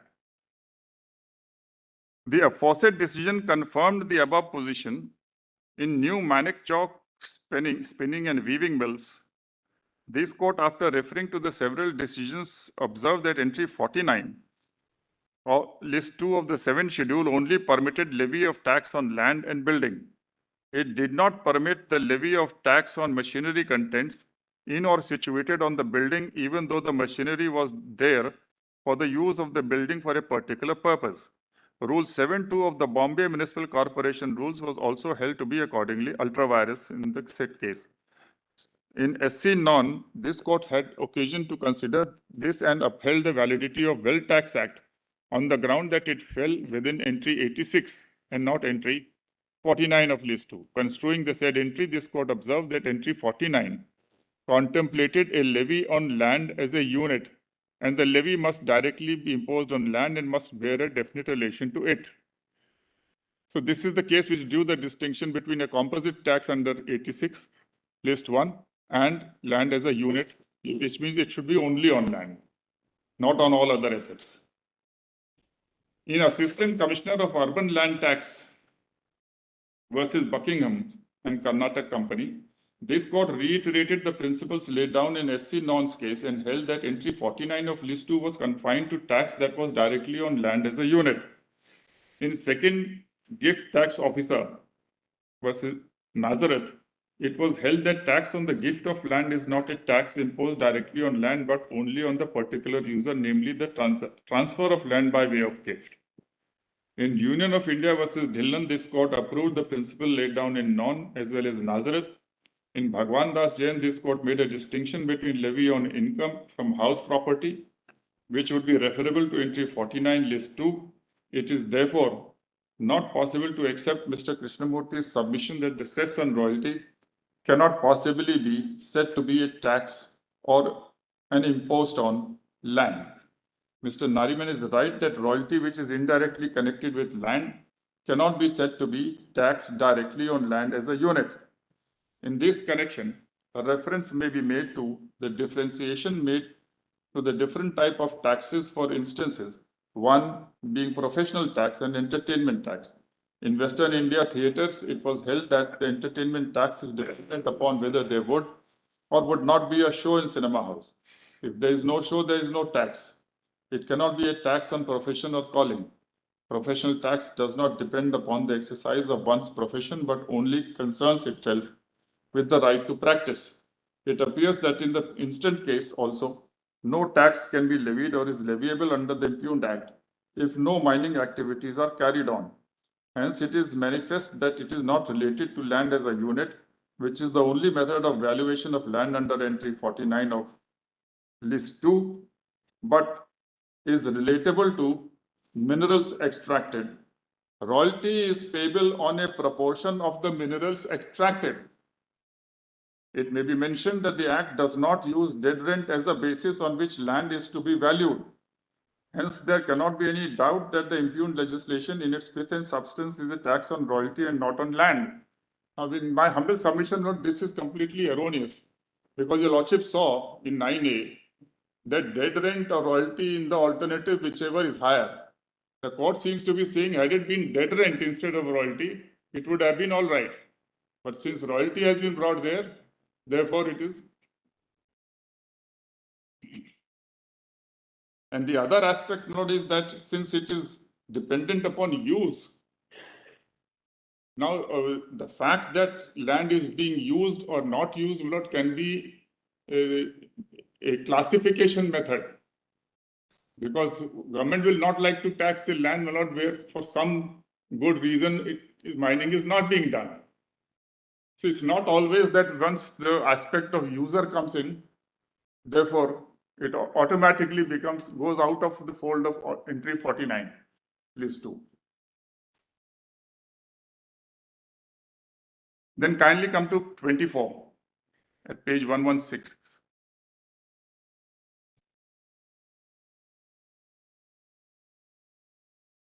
On behalf of the state of Tamil Nadu Learned Council, Mr. Krishnamurthy Iyer sought to urge that it can also be sustained under entry 50 list 2. Entry 50 of list 2 of the 7th schedule deals with taxes on mineral rights, subject to limitation imposed by Parliament relating to mineral development. Entry 23 of list 2 deals with regulation of mines and mineral development subject to the provisions of list 1. With respect to regulation and development under control of the Union, and entry 54 in list 1 deals with regulation of mines and minerals under the control of the Union declared by Parliament by law to be expedient in public interest. Even though minerals are part of the state list, they are treated separately. And therefore, the principle that the specific excludes the general must be applied. See the observations of Waverley, Jute Mills, where it was held that land in entry 49 cannot possibly include minerals. Please mark this sentence, my lords. It will not include minerals, not that it will not include the land itself. In this connection, learned Attorney General appearing for the Union of India submitted before us that in order to sustain the levy, the power of the state legislature has to be found within one or more of the entries of list 2 of the 7th schedule. The levy in question has to be either a tax or a fee or an impost. If it is neither a tax nor a fee, then it should be under one of the general entries under list 2. The expression land, according to its legal significance, has an indefinite extent both upwards and downwards the surface of the soil, and would include not only the face of the earth, but everything under it or over it. Now, this is in support of the states. It doesn't go against. See the observations in Anant Mills. The minerals which are under the earth can, in certain circumstances, fall under the expression of land. But as tax on mineral rights is expressly covered by entry 50 list 2, if it is brought under the head taxes under entry 49 of list 2, it would render entry 50 of list 2 redundant. Learned Attorney General is right in contending that the entry should not be so construed as to make one entry redundant. It was further argued that even in pith and substance, the tax fell to entry list 50 list 2. It would be controlled by a legislation under entry 54 list 1. Now, there is only one problem with these observations, that Mr. Krishnamurthy wanted to justify the tax in the alternative under entry 50 list 2, saying therefore that it can be, cess on royalty can be understood since royalty is relatable to extracted mineral and dispatched mineral. Therefore, it is very proximate in nexus with entry 50 list 2. Now, what the court is saying that the minerals which are under the earth can in certain circumstances fall under the expression land. So if it either falls under land or it falls as a mineral right. So either it goes under 49 list 2 or it comes within the fold of entry 50. If it comes under 50, then the state is competent subject to the limitations.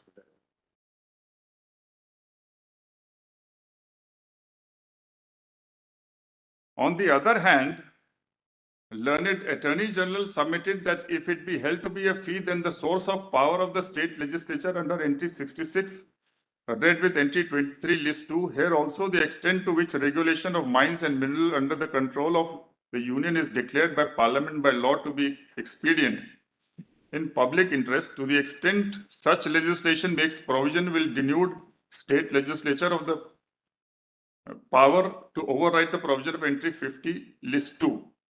Now this again, Millard, in my humble submission is completely erroneous. 54 will not denude, it will not enable parliament to arrogate to itself any power of tax.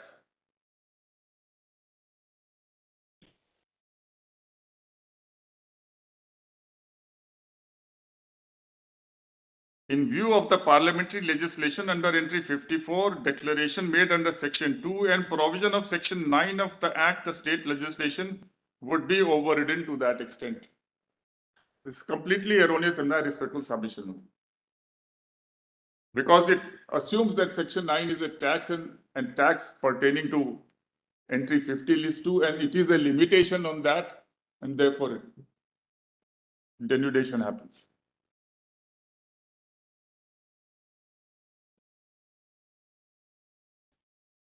Then they refer to Hingir Rampur and also the observations of state of Odisha versus Tulak. Our attention was drawn to the decision of the division bench judgment of the High Court of Mysore in Lakshmi Narayan Mining Company.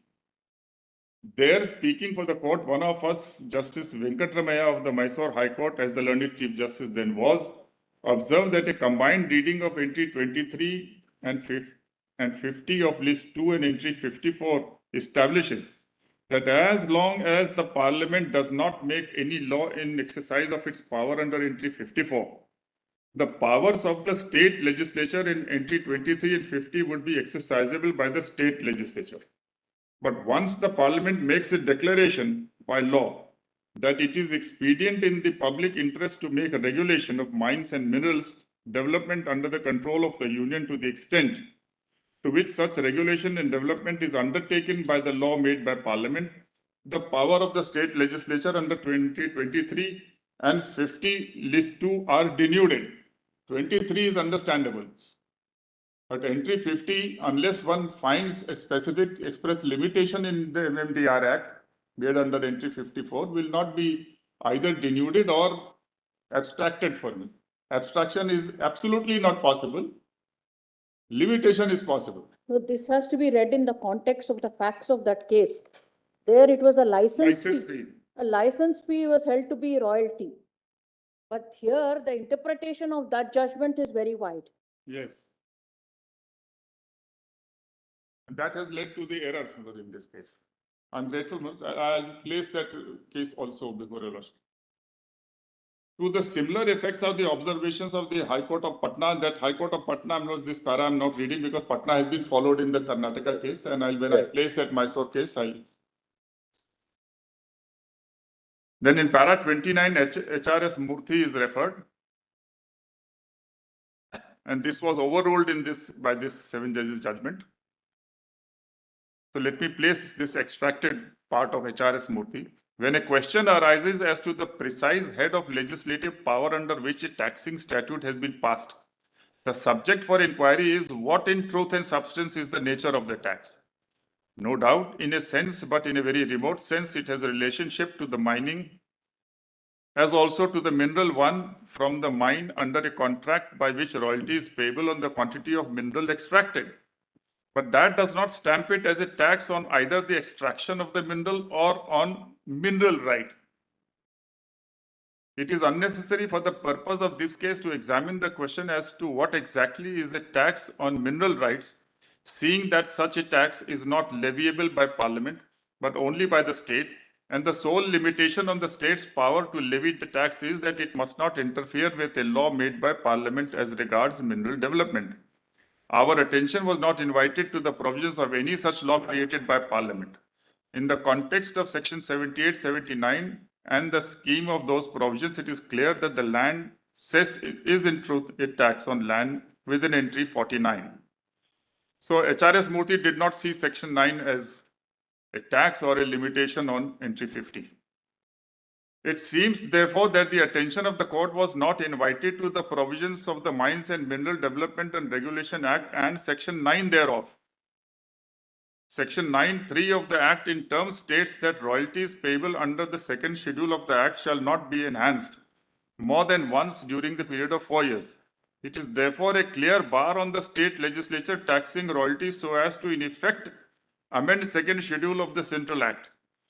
In the provision, it cannot be right to say that tax on royalty can be a tax on land. And even if it is a tax, if it falls within entry 50, it will be ultra vires the state's legislative power in view of section 9(3).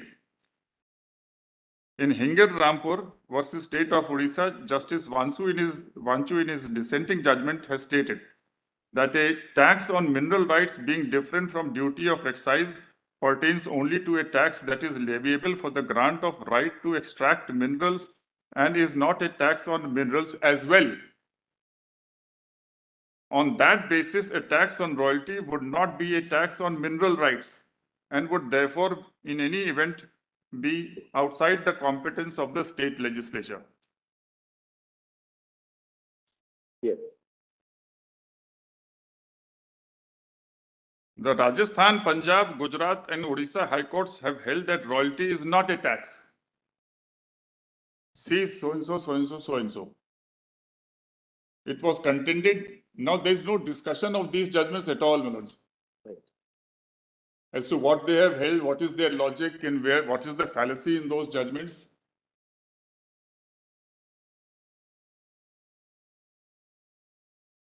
In fact, in Dr. S.S. Sharma's case, which I'll be placing, the validity of Section 9 had been questioned. That this is a tax and it's a usurpation of the power under 50. So the court said it's not a tax and therefore there's no question of usurpation. That's how it was said. Then 32, it was contended by Mr. Krishnamurthy that the state has a right to tax minerals.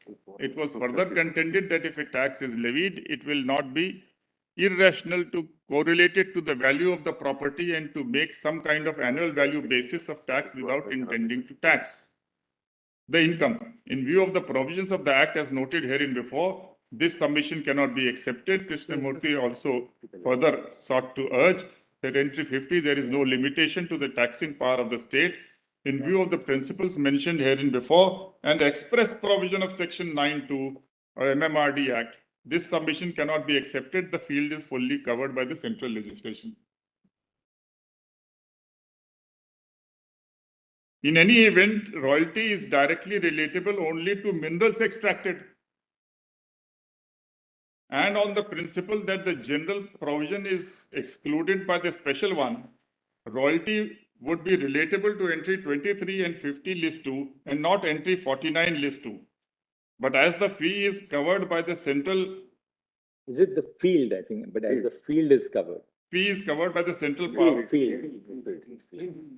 F-E-E, fee. F-I-E-L-D. It's a typo. Oh, yes. Here it is a typo. Where is the typo? Here it is a typo. That also is.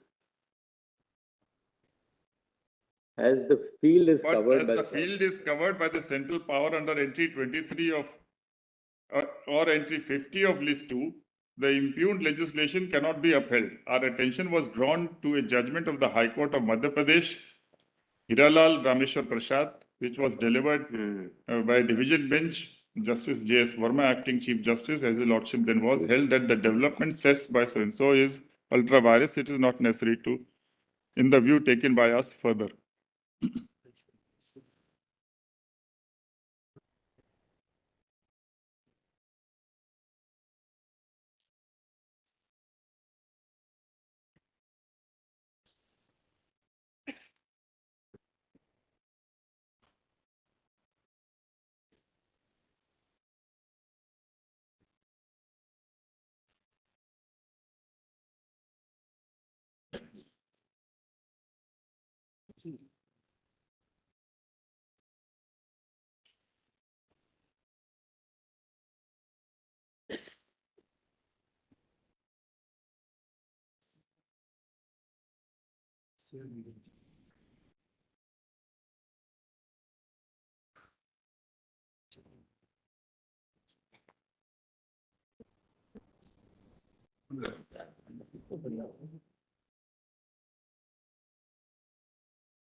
That's only what. So, just pausing, Lord, up till para 33, there is no discussion, no debate, no issue raised by any side that royalty is a tax or not. Just the Mysore High Court judgment is referred and then the 4 High Courts holding otherwise is referred. Neither of them are discussed. Because if there are 2 sets of reasoning, my lord, it would be expected, my lord, if a bench of 7 judges to discuss and debate, my lord, which one is the right one. No, earlier it was Karnataka. And why Mysore should be adopted instead of the other 4.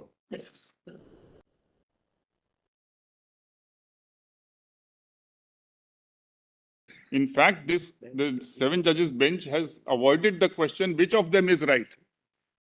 So my learned friend is not quite right in saying that while getting up the judge said, my lord, and obviously that is not on record, my lord, that it is this or it is that.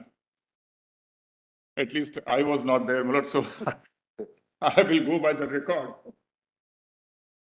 Now kindly see, my lord, the abrupt conclusion in the Most passage. crucial paragraph. 34. 34 is the most crucial paragraph. In the aforesaid view of the matter, we are of the opinion that royalty is tax. As such, cess on royalty being a tax on royalty is beyond. One can understand cess on royalty being a tax on royalty is beyond the competence. One can understand that part. But there was no issue. Issue was whether cess on royalty is good or bad.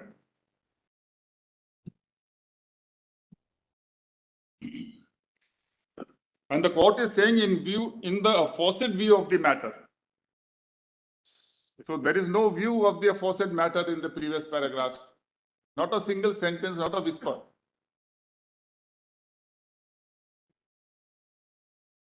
And that's why Kesharam said, Lord, that if you say just this word is missing, in the aforesaid view of the matter, we are of the opinion that cess on royalty is a tax. Correct. So that's how, my lord, this clarified this apparent error. There was no issue. No issue has been framed in any paragraph that whether royalty is a tax or not. There is no debate, no consideration of the general concept of If you royalty. read it like that, see, it's so obvious. In the aforesaid view of the matter, we are of the opinion that royalty is a tax.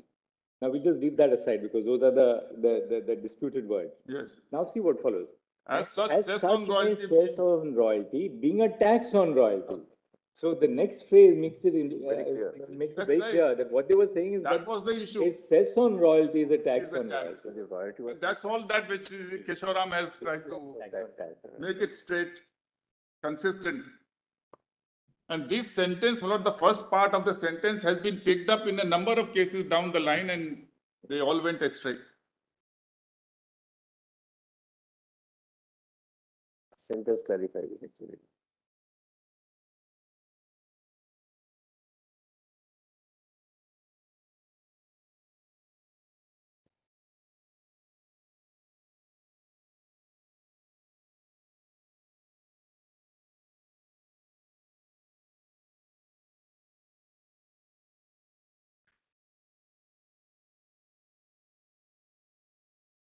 Now see the second and third sentence.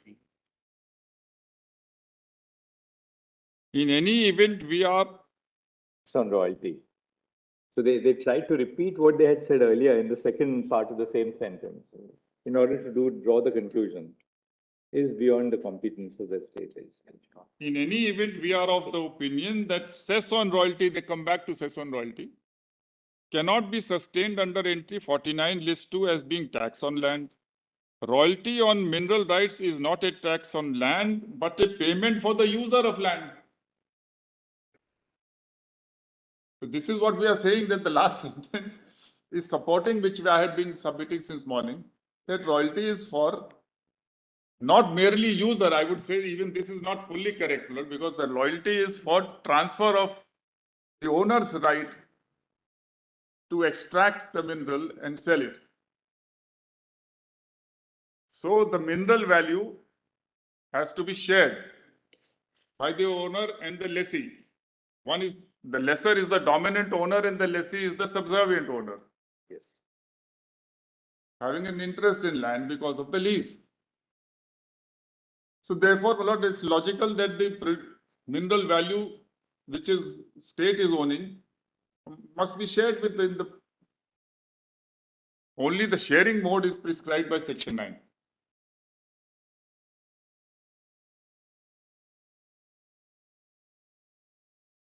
So I am not standing up to defend a cess on royalty simpliciter. Though in this case, it was a cess on land revenue by virtue of explanation, royalty was one additional factor.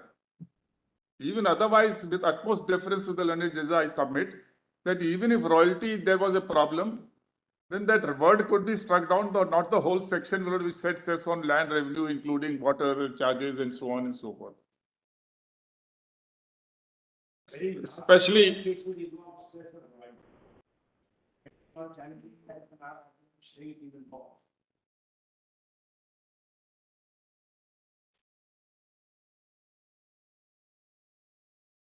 Orissa, for example, is straight on, just on road.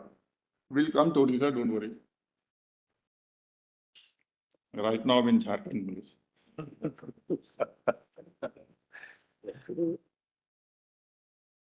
So in this case, the cess was not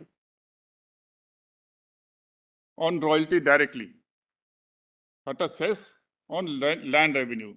Normally it's something like surcharge. It takes the same character.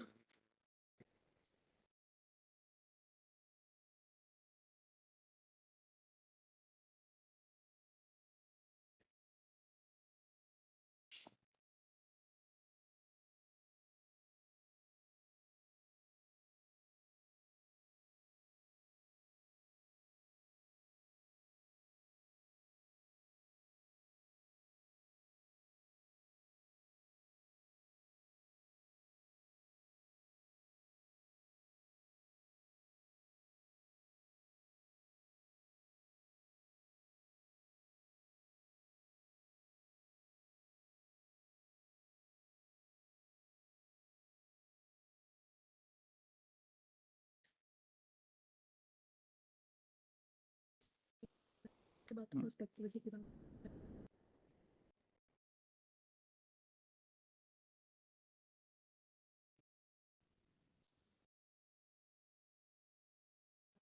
In this paragraph 34, Yes, you read somewhat abruptly that's right. because we are not able to sort of connect with the previous paragraphs, Yes. the logic or the reasoning. Anyway, I'm sure. It's an abrupt conclusion without any issue being there, without any contention being there, and without any debate or consideration of the concept of royalty as it exists. One may arrive at a conclusion that in other matters, royalty may be a consideration or a return to the owner, but in the context of mining, it is not so. But there is no debate, no consideration of that at all. In fact, Justice Ojha says whether royalty is a tax or not is not very material for the purpose of determination of this question. That's exactly what. That's right. Pointing out. That's right. Further paragraph. Doubt about the conclusion that the court But reached. Justice Oza's judgment goes further down the street. I mean, if we accept Justice Oza, then every tax has got some land. Every business has got land. Every business is based on capital. Every business is based on labor.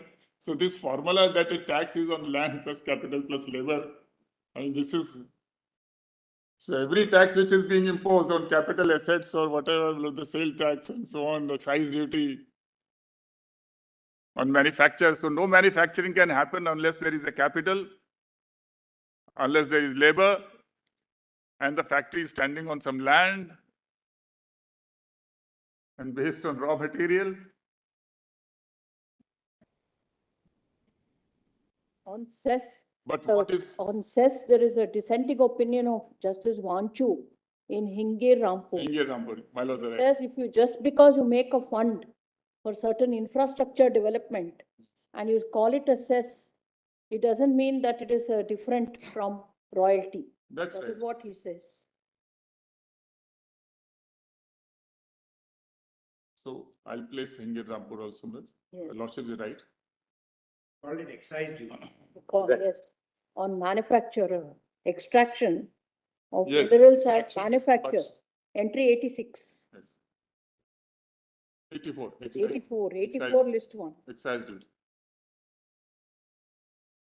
And the problem is in the next sentence, where he says, Yes. if you levy it with reference to royalty, royalty is real, if you levy it with reference to production, it's an excise duty. Majority says that's a measure. They went by that subject. He says, no, this is an excise duty. And then he says royalty is a tax on mineral rights. But royalty is also charged with reference to production. That is why India Cements at one place says, where it is dealing with one chuche, that then royalty is also not a tax. It will be excise duty. So if anything is collected on the basis of actual production, it becomes manufacture according to Justice Vanchu's logic. So we are yet not. That is why, my lord, we are best 9 of your lordships hear these without being. Yes. The conclusion is Vanchu. So just see para 40. Yes, of Justice Oza's judgment concurring. Whether royalty is a tax or not is not very material for the purpose of the determination of this question. In this case, it is admitted that royalty is charged on the basis of per unit of minerals extracted. It is no doubt true that mineral is extracted from the land and is available, but it could only be extracted if there are three things: land, capital, labor. It is therefore clear that unit of charge of royalty is not the land, but land, labor, capital. It is therefore clear that if royalty is a tax or an imposition or a levy, it is not on land alone, but it is a levy or a tax on mineral, labor, capital employed in extraction of the mineral. So even if we take this sentence as it is, my lord, it will be both land and mineral. So both entry 49 and entry 50 will be attracted. It therefore is clear that royalty, if is imposed by Parliament, it would only be a tax not only on land but on these three things stated above. Now this is based on if royalty. Royalty, if it is imposed by Parliament as a tax. It is not in dispute that the cess which the Madras Village Panchayat proposes to levy is nothing but an additional tax, and originally it was levied only on land revenue. Apparently, land revenue would fall within the scope of entry 49. This is erroneous. It will be entry 45, land revenue. But it could not be doubted that royalty, which is a levy or tax on the extracted mineral, is not a tax or a levy on land alone, and if cess is charged on the royalty, it would not be said to be a levy or tax on land, and therefore it could not be upheld as imposed in exercise of jurisdiction under entry 49. Thus, it is clear that by introducing this explanation to section, widening the meaning of the word land revenue for the purpose of section 115 and 16, when the legislature included royalty, it went beyond its jurisdiction under entry 49 list 2 and therefore clearly is without the authority of law. But this also may lead to an interesting situation. This cess levied under so-and-so was intended to be levied on all lands falling within the area. But as this cess on royalty is without the authority, the result will be that the cess is levied so far as lands other than lands are situated are concerned. But lands where mines are situated, this levy of cess is not in accordance with that law. This anomaly could have been averted if the legislature in this explanation had used the word surface rent in place of royalty. Even if the lands where mines were situated and which are subject to license and mining leases, even for those lands, there is a charge on the basis of surface of the land, which is sometimes described as surface rent or sometimes also dead rent. Although the two are different concepts, dead rent and surface rent. It could not be doubted that if such a surface rent or dead rent is charged or an imposition on the land only and therefore will clearly fall within the purview of 49 list 2, and if excess is levied on that, it will also be justified as tax on land. So had it been surface rent and dead rent, then it is justified under 49, but not all. What next, Mr. Dedi? Now there are two cases in between, Milord. One is Odisha Cement.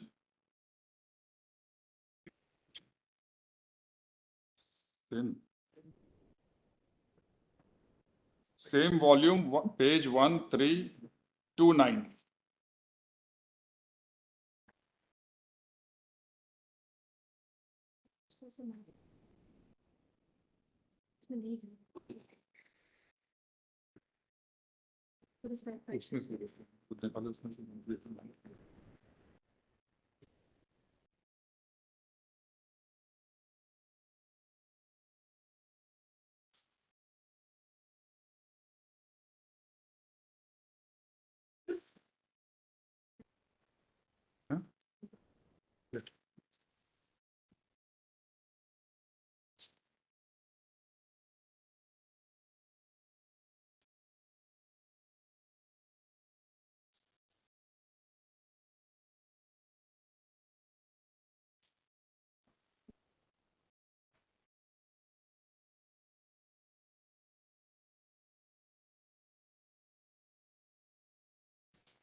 How it is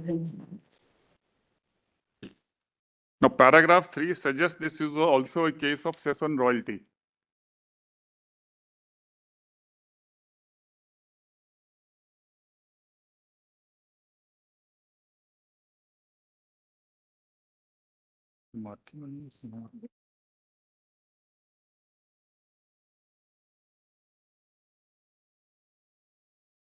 Para 8, the lordships refer to the dissenting judgment of Justice Vanchu in Hinge Rampur. That's referred to in para 8.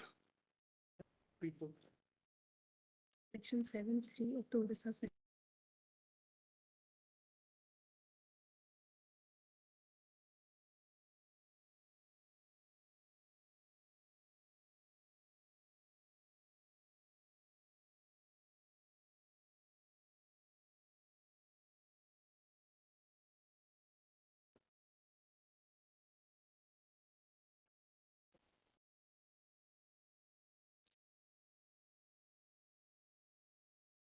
Kindly come to page 1350,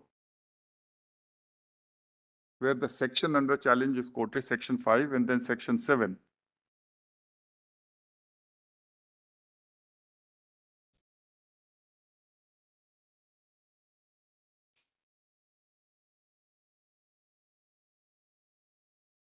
At the bottom of the page 1350, the rate per year at which such cess shall be levied. If I may read at the top, my lord, the rate of cess. Roman 2, the rate of cess assessment and fixation of cess here are dealt with by section 5, which reads, the cess shall be assessed on the annual value of all lands on whatever tenure held calculated in the manner hereinafter appearing. The rate per year at which cess shall be levied will be 25% of the annual value of the land. Now at page 1351 towards the bottom, section 7 defines annual value. The annual value of lands held by rayats shall be the rent payable by such rayat to the landlord. 2. In the case of lands held as an estate, the annual value shall be the aggregate of the amount which the intermediary is entitled to receive on account of revenue or rent, less the amount payable by an intermediary as revenue to the intermediary immediately superior to him or to the government, as the case may be. B. The rent, if any, payable under the land or in the khas possession. 3. In the case of lands held for carrying on mining operations, the annual value shall be royalty or, as the case may be, the dead rent payable by the person carrying on mining operations to the government.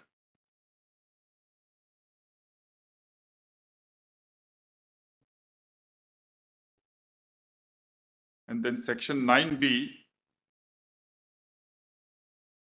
in between placetum D, 7.3 is there. In the case of lands held for carrying on mining operations, annual value shall be the land, as the case may be, the dead rent payable by the person carrying on mining operations to the government, or the pit mouth value wherever it has been determined.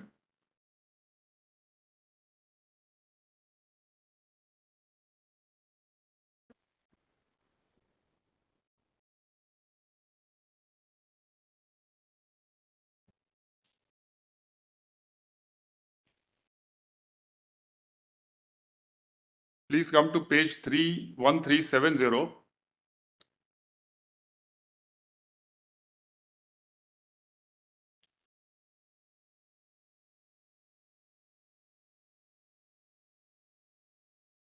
In the previous paragraphs, there are discussions or references to India Cement. I am leaving that because I have placed the judgment.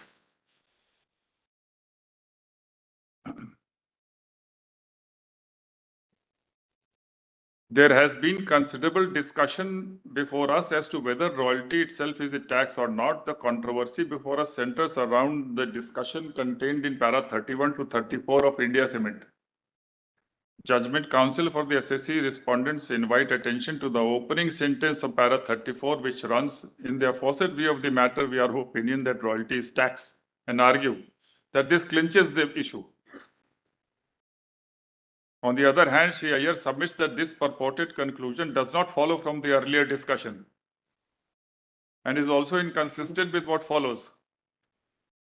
He points out that though there is reference in para 27 to the conclusion of Justice Venkat Ramaiah in a judgment of the Mysore High Court that royalty under section 9 is really a tax, and a reference in para 31 to Rajasthan, Punjab, Gujarat to the effect that royalty is not a tax, there is no discussion, criticism or approval of any of the decisions on this point, and that therefore the first sentence of para 34 is non sequitur.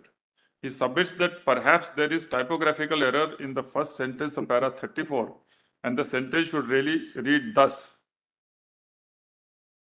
So here the sentence is completely suggested in a different form. He also points out that the last sentence of para 34 reads, royalty on mineral rights is not a tax on land, but a payment for the user of land. He submits, therefore, that this issue has not been decided in India Cement. He submits that before we express any opinion on this issue, we should consider the matter afresh, and places before us extracts from various lexicons and dictionaries to show that royalty is nothing more then the rent or a lease amount payable to the lessor in consideration for the grant of lease to exploit minerals. Reference may also be made to D.K. Trivedi, para 35 so and so.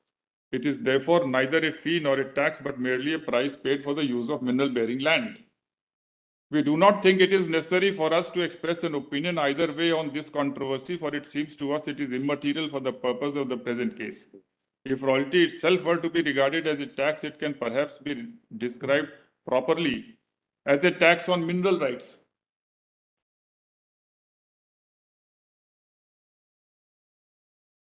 And has to conform to the requirements of entry 50, which are discussed later. We are, however, here concerned with the validity of the levy of not royalty but of cess.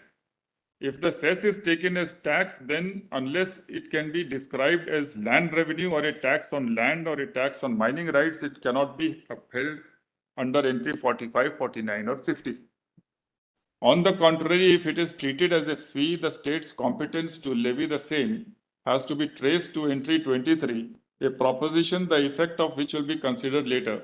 The question whether royalty is a tax or not does not assist us much in furnishing an answer to the two questions posed in the present case and set out earlier. We shall therefore leave this question to rest here. So it's not that for the first time suddenly, but the subsequent benches also this issue, and the learned judges obviously did not deal with that issue in this. How long now, Mr. Any reassessment of the time that you're likely to take? We'll finish tomorrow. Sorry? I'd like to finish tomorrow, but I'll try to finish tomorrow. Right. Maybe everyone can now make a reassessment of the time they're going to take and then give us a fresh assessment. Yes. Would about lunch be all right for you tomorrow, Mr.? Lunch will not be possible. If their side finishes tomorrow, then our side can start on Thursday. No, that's not possible. That's not possible. Day after lunchtime. This week, let it be. This week, this time. There are many This week, states. no, this week will be too long for this side. I think now Mr. Dwivedi has covered a very large part of his submission. So some part which is not covered with Mr. Dwivedi only can be supplemented. We were thinking tomorrow this side can conclude. At the most, maybe 1 hour day after tomorrow, and then the other side can start. We can give you time until 11:30 on 11:30 on Thursday, isn't it? Perfect. So by 11:30 on Thursday, I think this side can conclude. So please ration out the time between yourselves so that by 11:30 the baton passes on to this side. Everybody between you 11:30 on Thursday. So that by 11:30 we'll start with this side. I think, but at the most by 11.